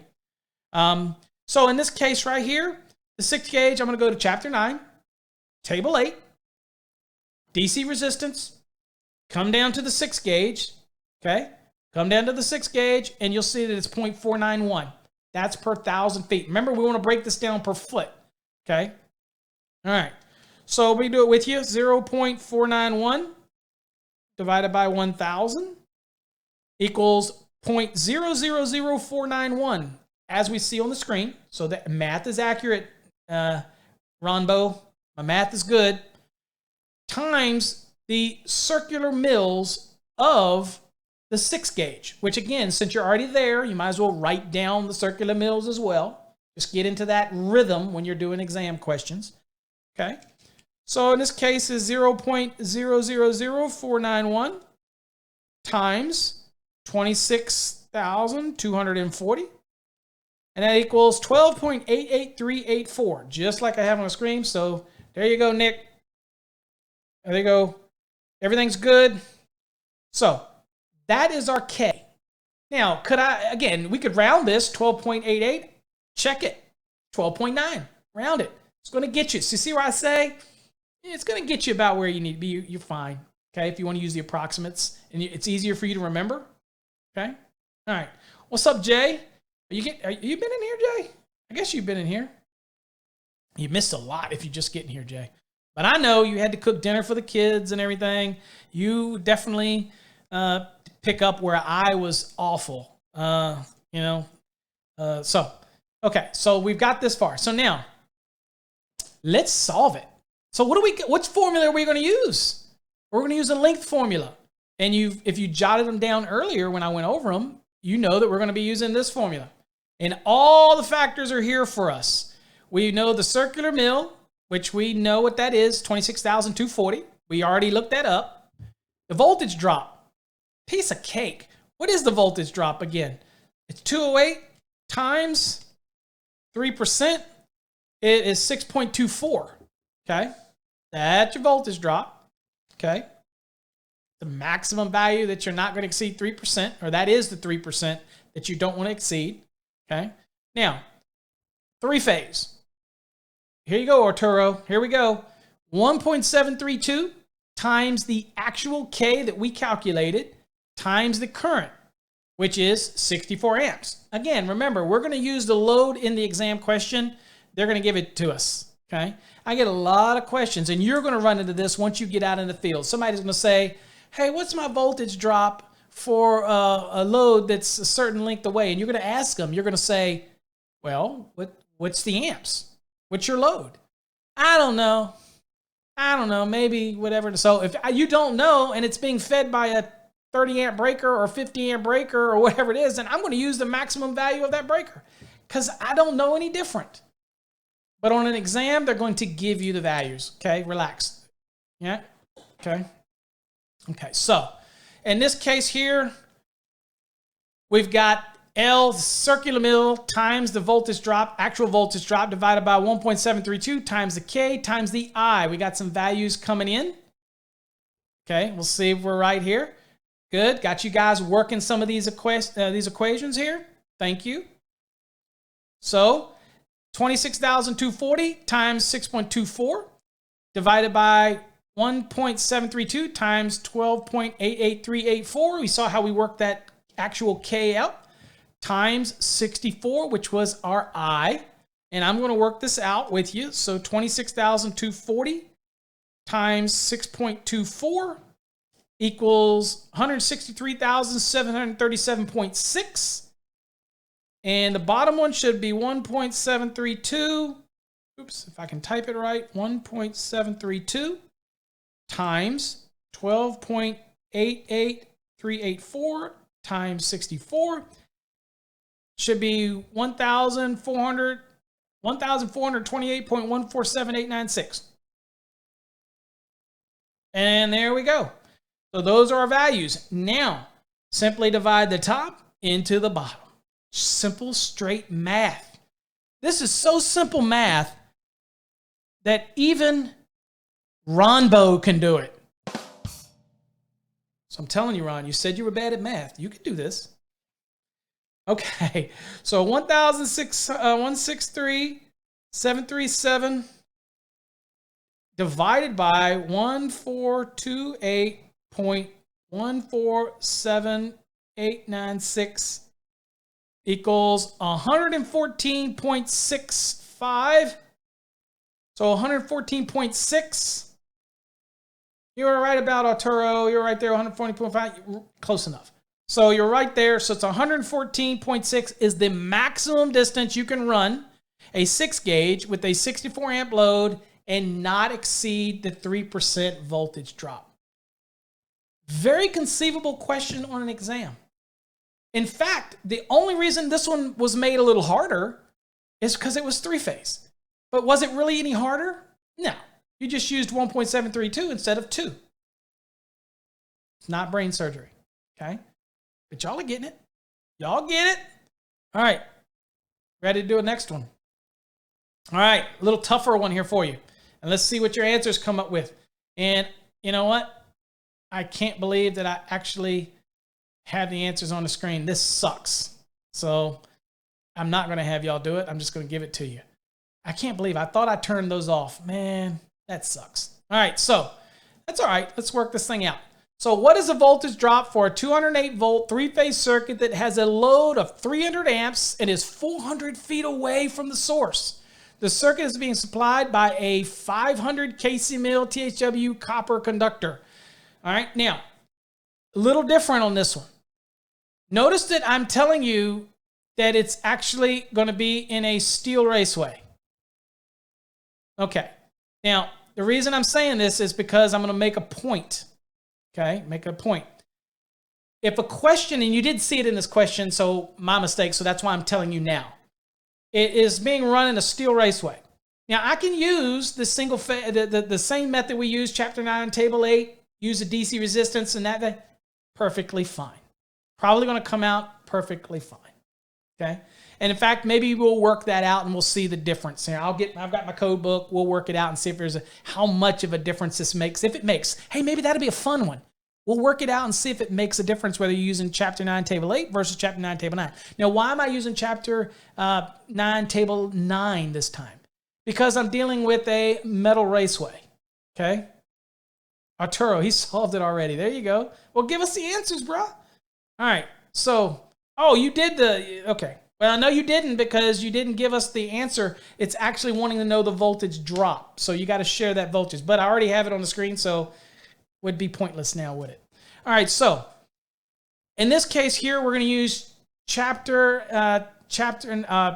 9, Table 9, okay? Because we're dealing with a steel raceway, okay? And we said when we start getting these larger conductors, it is a little more accurate. When you start getting 250 kc mil and larger, it is a little more accurate, especially if it's going to be in a metal raceway, okay? All right, so let's do this. And remember, there's no big difference here. Instead of using Chapter 9, Table 8, I'm just going to turn one page. Just turning the page. And I'm going to use Table 9. That's it. Okay? Okay? All right, watch. Watch how we do this. Okay? How we get it? Okay. Again, I've explained this many times already, and I'm guessing people are coming in late. The 6.24 is the 3% of the 208 volts. And remember, that's the maximum that we can't exceed. So you take 208 times 3%. That's where you get the 6.24. Okay? All right. That's why we get it. Okay? All right, so let's kind of work this out. So we've got the voltage formula we're going to use is this one right here. And it's 3-phase. So it's 1.732 times K times L times I. Do we have all those values here? Absolutely. But we want to solve for the actual K. So in this case, we have to do what? We're going to go to Chapter 9, Table 9. And we're going to go over and we're going to go to the steel raceway column. Okay. And we're the AC. and we'll come down, and we're going to come down to a 500 kc mill, and that's going to be 0.029. Now you're going to have three options there. You're going to have aluminum, non-metallic, and steel. This case, because of what we said right here in the diagram, we're using a steel raceway. So that's why we're going to do that. And we're going to see if it makes a difference. I want to do that for fun. Okay? Now, here is, again, is 0.029 times 1,000 is 0.000029. And again, remember, we take that value, which is per foot, times the circular mills. And we're dealing with 500 kc mill. So it's 500,000. That equals 14.50. Okay? So plug those values into our formula.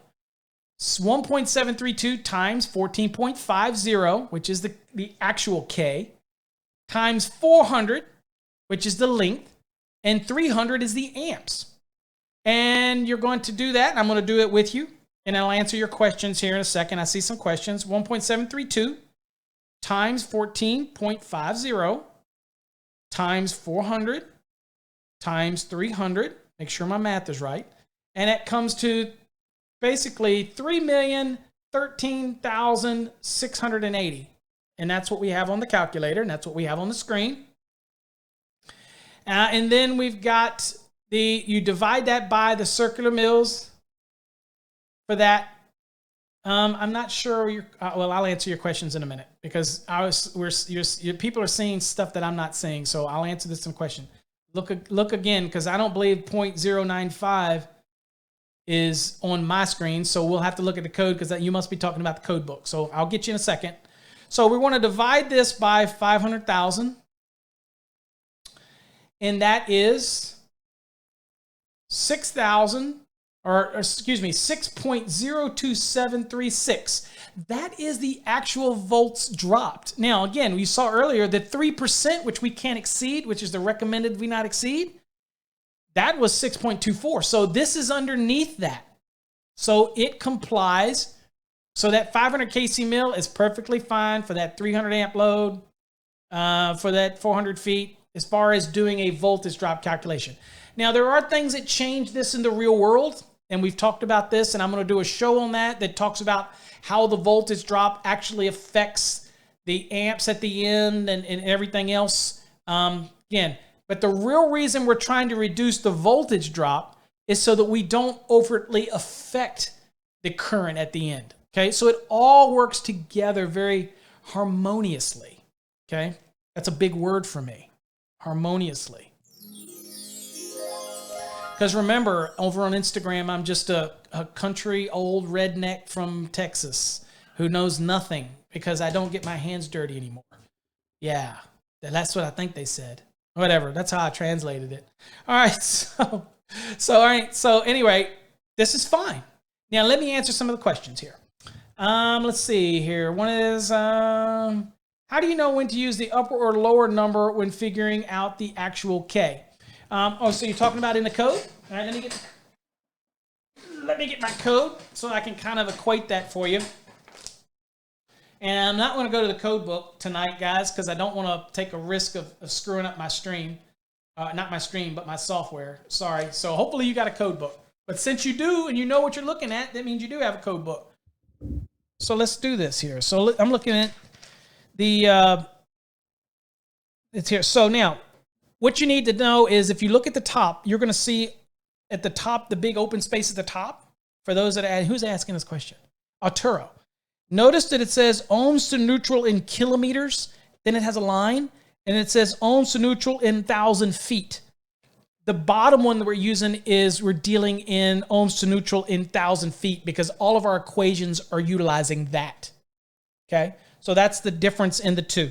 Okay? The two values. You with me? Okay. So it's all based on the top of the actual table that kind of lets you know what we're dealing with. Okay? You'll also notice that it gives you PVC conduit.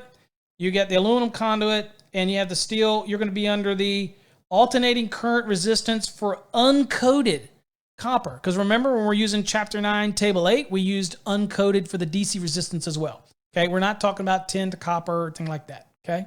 So when you look at the 500 and you come over to the values of 0.029, You don't want to use the 0.095 because that is the ohms per neutral in kilometers. We're doing it ohms per neutral in 1,000 feet. Now, interesting enough, Arturo brings up a point. He didn't bring up the point, but I think it's important to discuss it, okay? And for me to say it. Actually, DJ was actually the one that talked about the 0.095. So, a good point of discussion. If your exam question happens to give you the question in kilometers, then you're going to use the top value, okay? But they're going to have to give you all the values to be able to work it that way, okay? They're going to have to give you the values in meters and everything like that. So, again, they're not going to intermingle it, or they shouldn't, and they do, then I would contest that question, okay? Now, you might get some weird exam that expects you to convert everything, okay? But for the most part, not what you're going to run into in an exam. And most of them are going to utilize the ohms to neutral per 1,000 feet. Okay?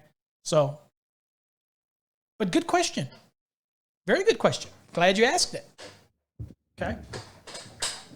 Okay. Let's get back to where we're at. We're almost done. We're almost done.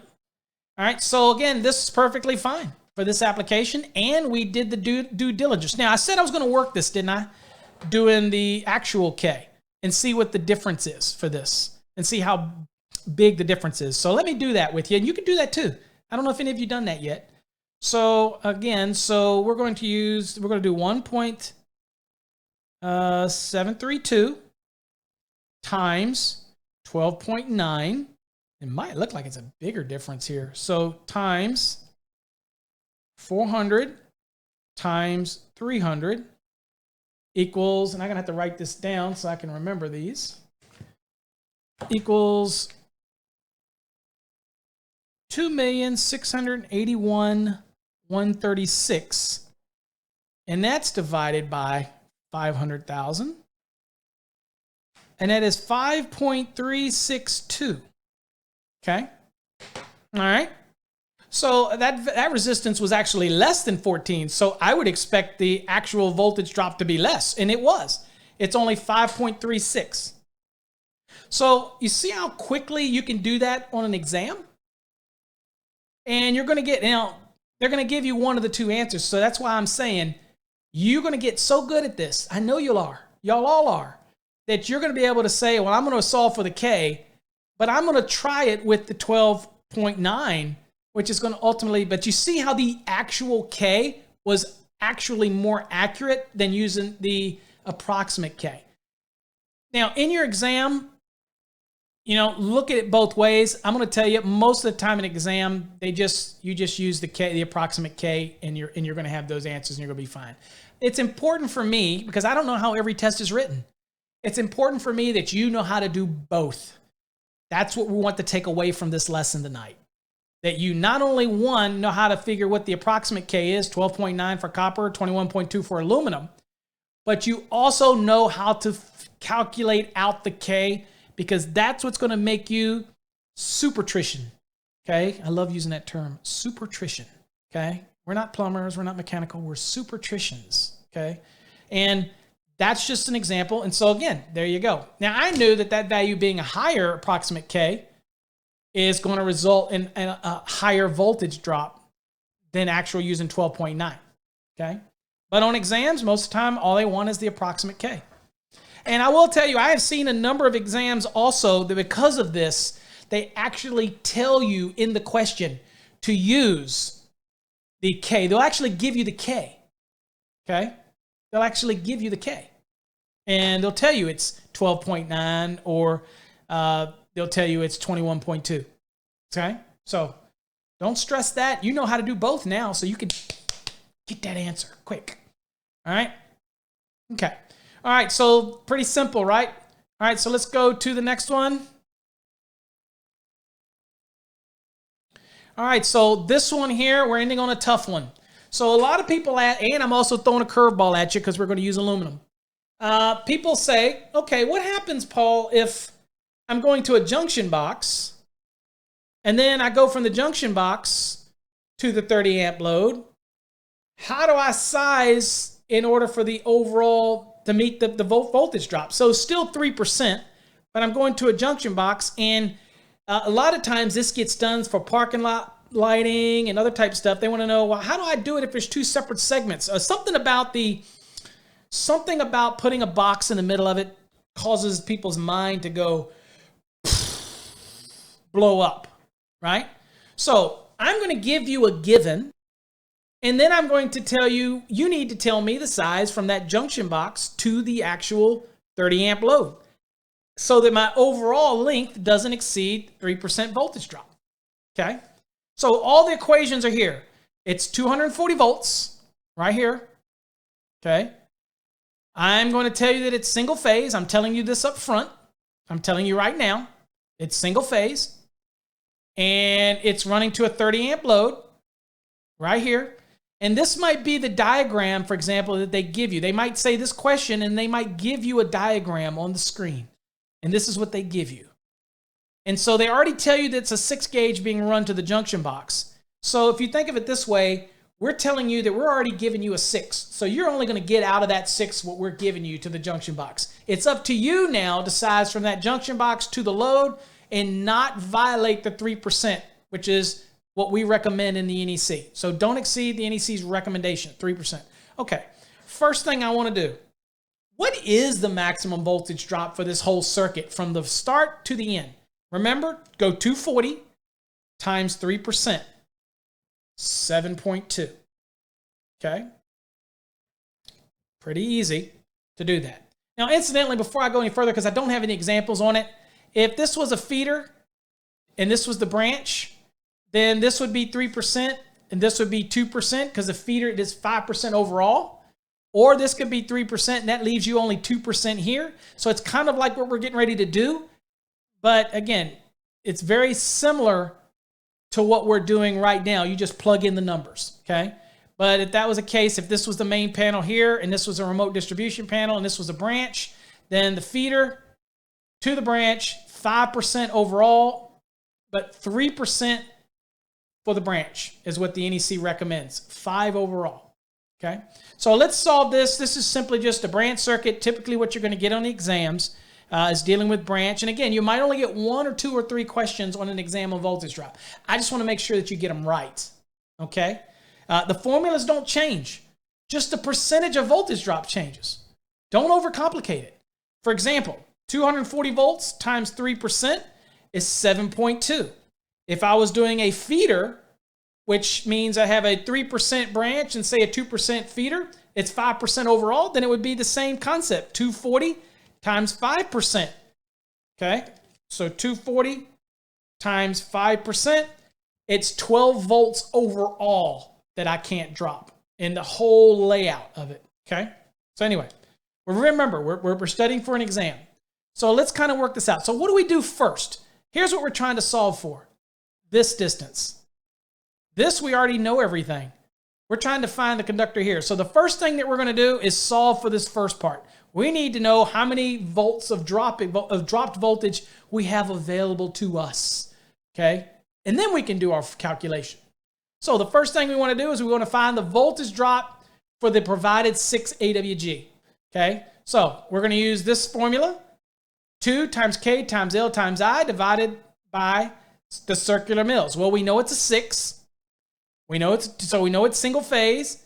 The K, okay, well, we already know it's a 6, so we can solve for the actual K, okay, and we're going to do that here in a second. We'll solve for actual K to get the actual value, okay, and we know the length. This first part's 100 feet, and we know the overall load is still 30 amps, so whether we're doing this feet or the whole thing, the load is still being what's pulled through this conductor. Okay, so this 6 is going to see this potential 30 amp load. Okay, so we're solving for this part right here first. All right, so let's find the K. So we go to chapter 9, and it just says nothing in here about raceways. So I'm just going to use the DC resistance values in chapter 9, table 8 for this. Okay, it's not asking me, it's not saying it's a raceway. Don't assume, because we don't know if it's in a non-metallic or it doesn't matter. Okay, and these sizes, 6, it's not going to make a difference anyway. Smaller sizes. Okay, so in our occasion, and we know this is true because if you look at the value down here, you see it's 12.88, which is equate to 12.9 if you round it. So it's not going to make that big a difference. So I want to do it. So what I'm going to go is chapter 9, table 8, go to DC resistance. I'm going to go down to the 6 gauge, come across, uncoated copper, and it's going to be 0.491.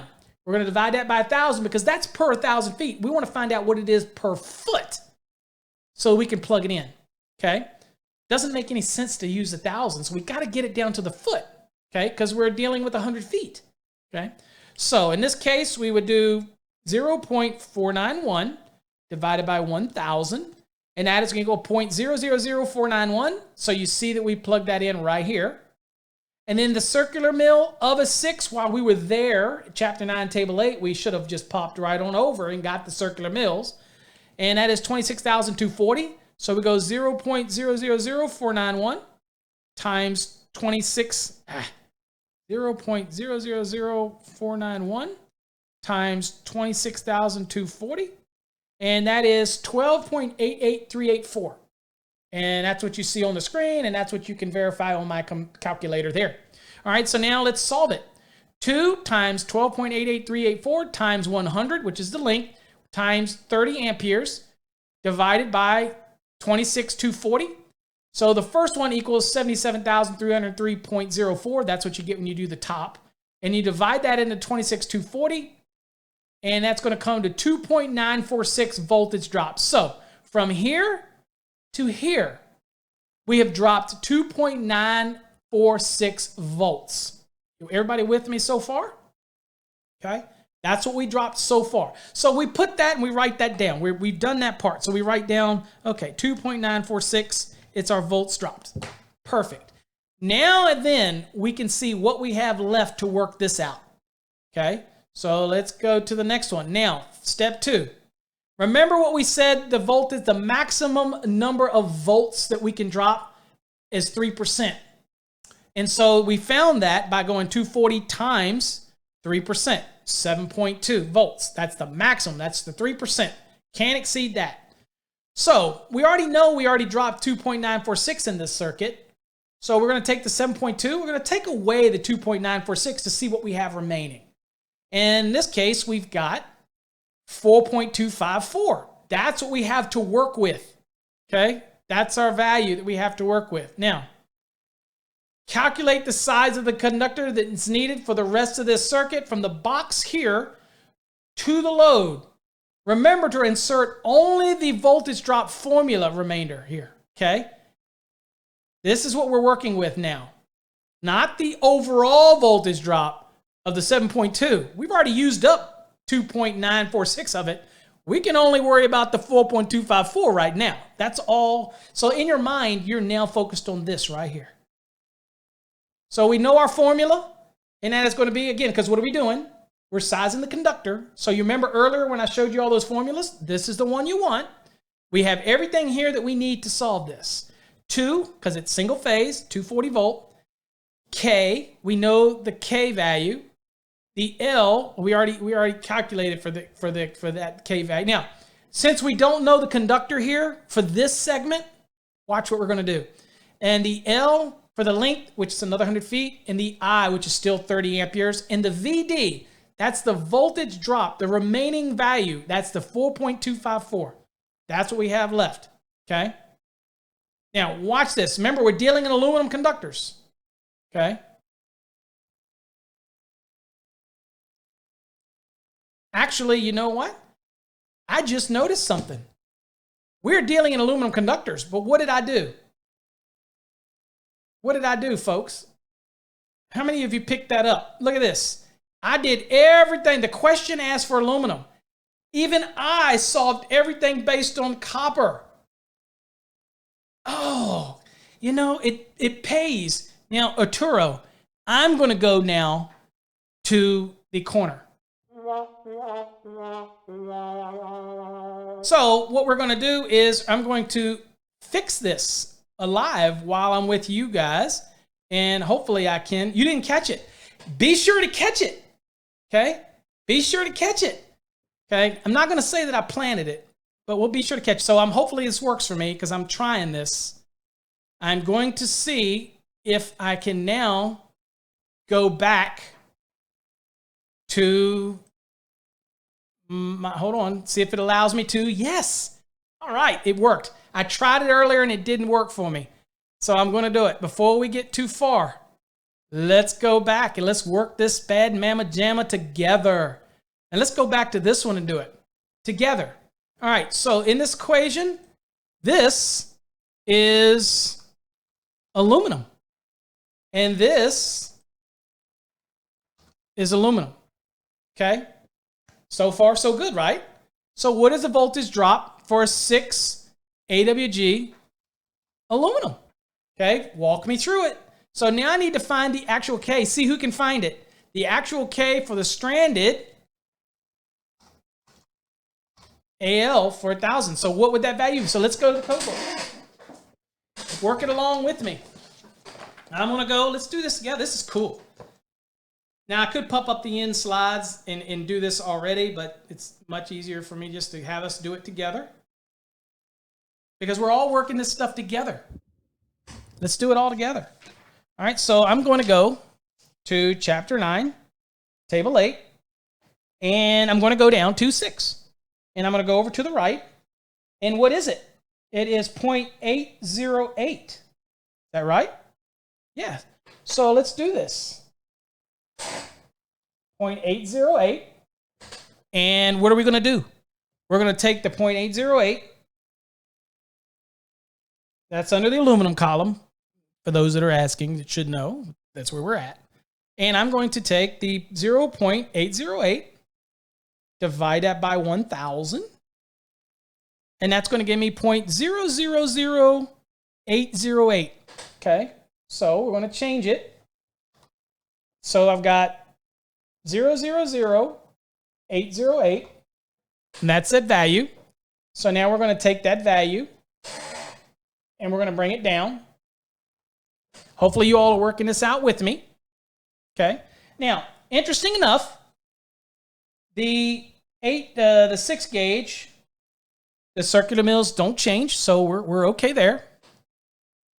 So now we need to work this one and see what it does. So let's do 0.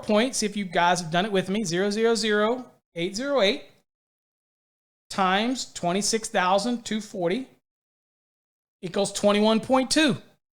Amazingly, that is the same as the approximate K. But we're going to do the whole value, okay? You could have used the approximate K and you've still been okay. But I'm going to use the entire value. Okay, so now we're working this out together. And that was my plan, but I'll say that and you never know that I just basically just overlooked it. All right, so 2 times 21.20192 times 100 times 30 equals 127,000. You working it with me? 211.52. Now, divide that in to 26,240. And that is 4.848. Ooh, a little bit of an increase here. 4.848 volts dropped. So that's our voltage that's dropped in this first segment. Whoa, we're pushing it now, aren't we? So let's write that down, 848. All right, let's go to the next one. Okay. Now, we've done this distance, and we're going to, we'll change these to aluminum. And I'll change this to aluminum. Okay, still asking for aluminum conductors. All right, recommended voltage drop doesn't change. Still 7.2. Now, we want to take away the value that we did before, 4.848 volts. Okay, and that'll give us, so let's do the math. You do it with me.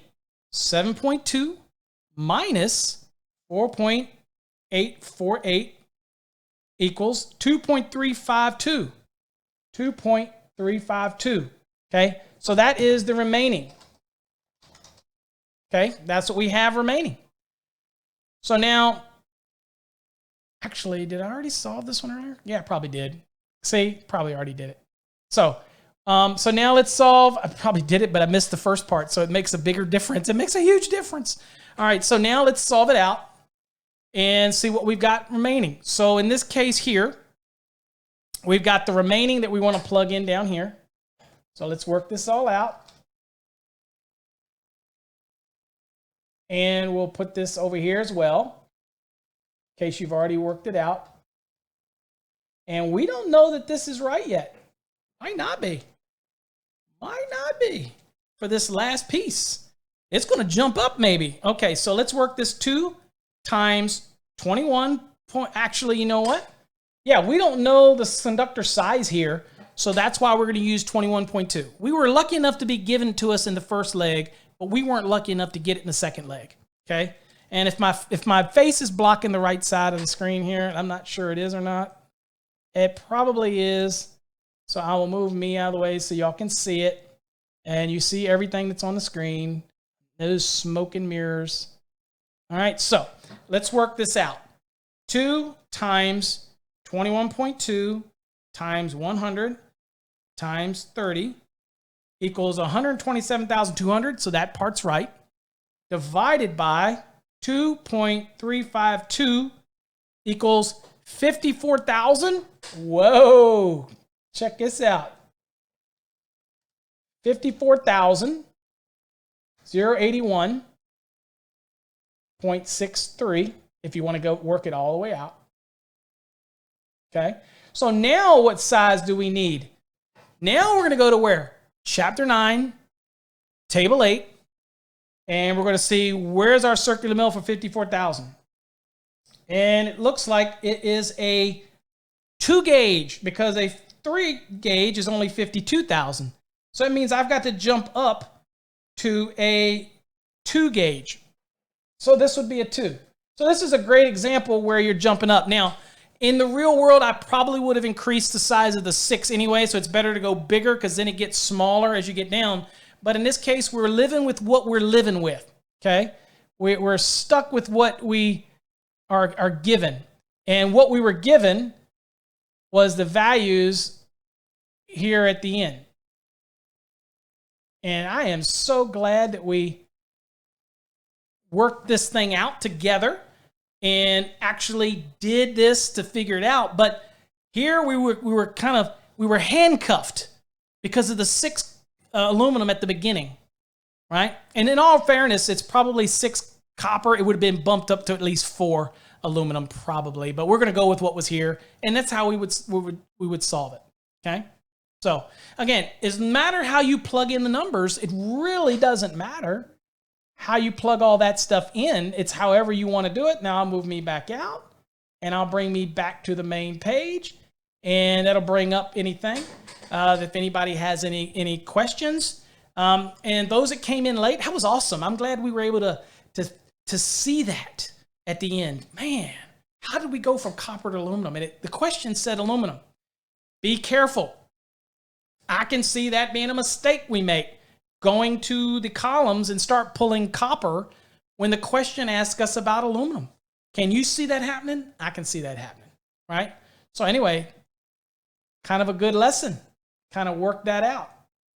So I'm glad we did. Glad we worked it all out and we're able to figure that out and learn from it and made it happen. So on voltage drop, and let's see here. Any questions that we have? Let me kind of go back. Let's see here. See here, and we're almost done, Ryan. Let's see here. There was a question that was back here a bit that was being asked. Okay, now Daniel says 10-3 wire can run for 60 feet, 30 amp travel trailer, or will lose amps. Okay, so the question that Daniel is asking is, okay, the amps. So we need 30 amps. I'm assuming you need 30 amps. So what's the maximum length you can go? Okay, so let's kind of and assume at 10-3. I'm going to assume you're saying 240 volts, Daniel. I'm going to assume that it's 30 amps is the I. We're going to go with, you said it's 10 gauge, so we'll go with 10. So we'll solve for the actual K. And you want to know if it's okay to run at 60 feet. Okay? And be able to have it. Now, reality is you will lose amps if the voltage drop is excessive. Okay, and we're going to go over a real world example one night where I actually show you how this equates. But I don't want to get too confused on what we're looking at for exams, because we're doing exams prep. Okay, but let's do your math. Let's see if you're okay. So let me go back to the presentation, and Daniel, what we'll do is we'll go back here for your edification. We'll go back to these formulas right here to help us all solve it out for you. So first things first, we're trying to find the maximum length, right, that we want to run. Okay, that's what we're solving for. Okay, well we'll work that out, the percentage. All right. Now, first things first, Daniel, is we know it's 240. So 240 times 3% is 7.2 volts. So that's our maximum drop. That's it. Maximum drop is that, okay? So now we're going to solve for the actual value for the distance that we're dealing with. We're going to do actual K. Okay? We're going to do for an actual K. So we know that it's 10 gauge. Okay? So we're going to go to chapter 9, we'll say copper. Go to chapter 9, table 8. And incidentally, it's 10.3 though. I guess you could be trade cable. Like I said, it's probably not going to be NMB. So we won't go into those details. So I'm going to go to chapter 9, table 8 for you, Daniel. And I'm going to go down to 10. And we're going to assume since it's say a 10.3, we'll say it's a solid 10. So it's use the 1 column. And we're going to go over and we're looking at uncoded. And it's 1.21. So it's 1.21. Okay. And actually, we can cheat because I think we calculated that out. Let's see.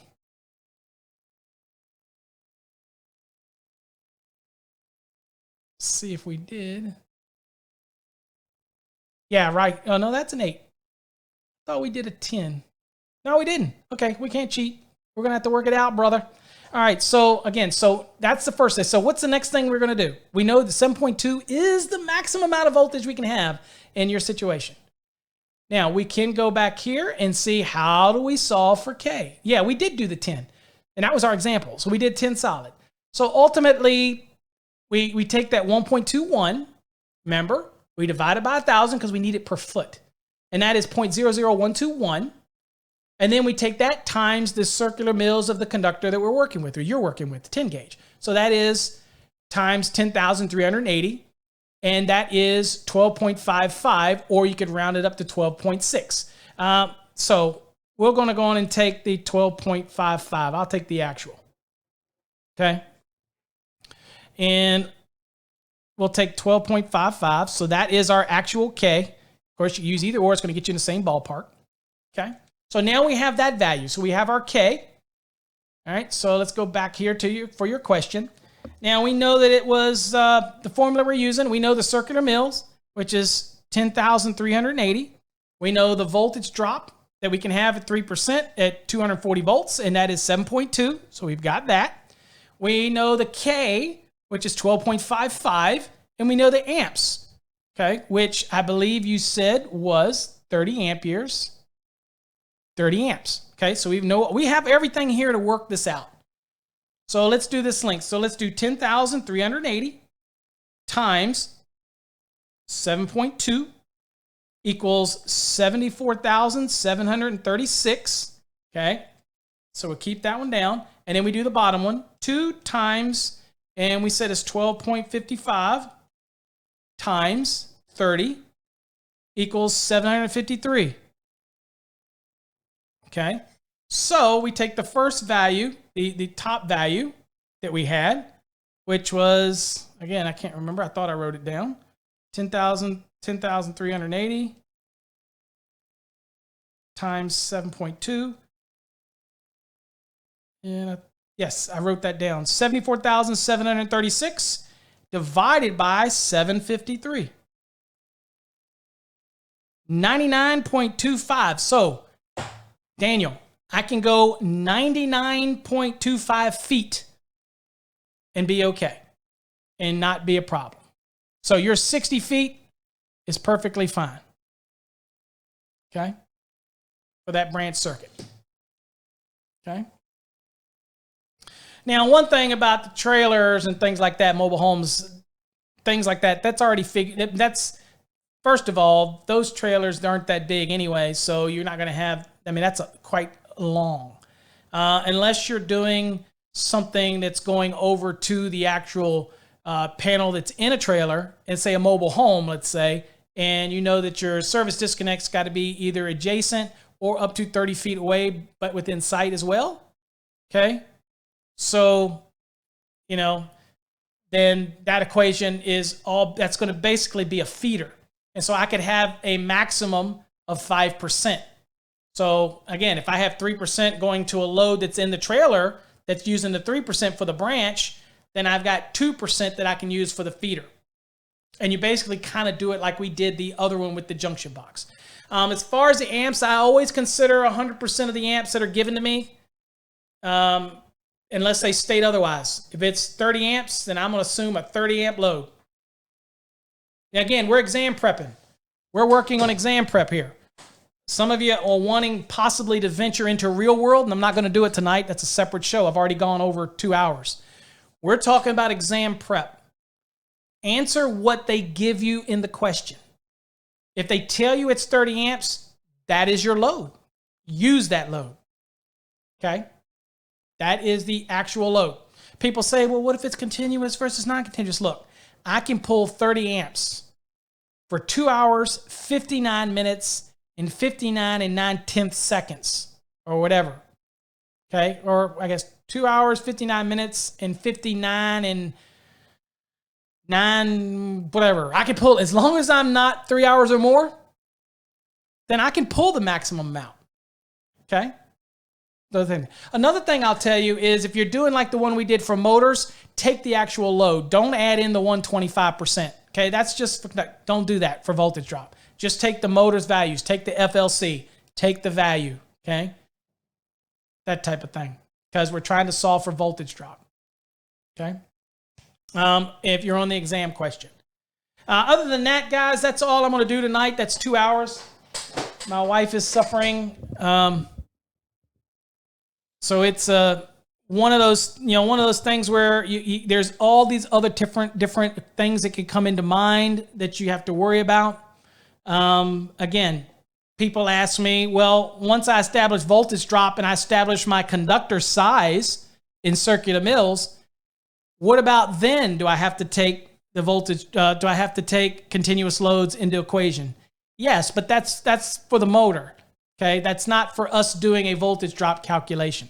These are pure voltage drop calculations. When I get into the real life examples that I'm going to do, and probably it's on my list, then I'm going to start equating things into it like, okay, well, what if it is a motor, or what if we have loads, or what if we're dealing with this and all that? Basic exam prep questions, don't go into the real world scenarios, okay? Stick with these formulas, stick with these concepts, and you're not going to have any problem passing your exam. Well, we will do an upcoming video or an upcoming live stream where I will get into real live situations, okay? Real live situations that we need to worry about, okay? Because, be honest with you, with conductors and things like that, it's the conductor sizing that's in 31015B16 or 31016, that ampacity value is continuous indefinitely under those conditions of use, okay? It's the limitations usually has to do with the overcurrent device or terminal limitations, okay? We're not going to get into that tonight. That is another episode. We'll talk about that when I use some real world examples. Again, we did about 2 hours tonight. This is for exam prep. I don't want you thinking about all those other things when you're doing exam prep. When you go to the real world, then, okay, all they're trying to do is test your ability to understand how to utilize formulas and things like that. And you're lucky if you have 1 or 2 or 3 questions on an exam with voltage drop, if at best. And I would hope that you have just raised your level of awareness of these formulas. That's what I'm going for. That's what my goal is, to do that. Okay? And once you get in the real world, Then we can go into other scenarios where you have to plug in a couple other equations. It's not complicated, but I don't want to complicate it tonight. Okay, so hopefully you got something out of tonight, folks. Again, if you liked it, subscribe. If you haven't, if you're new to the channel, we do this during the week, usually Wednesdays, sometimes Mondays, sometimes I never know. Subscribe, and when I go live, it'll tell you. If you're in my Facebook page group for exam prep, I usually put a notice in there early enough to let you know we're going to go live, and all those type of things. Also, make sure you listen this Saturday, because all of you have been dealing in voltage drop. Listen to my show this Saturday night, which is voltage drop again, but at an overall level of how it affects the industry, the wires, and things like that. That's another episode, okay? You'll like it. A good episode. So, till next time, folks. Hold on, what are the question here? I got some question 2 minutes in and I get it, but real world knowledge is way more intent. Yeah, it might be, Joshua, but obviously you're not here to prepare for an exam, because the exams don't always give you real world questions. They just give you questions, and that's what we're here for. That's what I'm here for tonight, okay? So, again, if anybody didn't get anything out of that, sorry. If you did, cool. Hopefully you will. Till next time, folks, stay safe. God bless. Stay COVID-free. And we'll see you Saturday night. And then next week, I'm not going to tell you what I'm going to go into next week, but we'll go into it.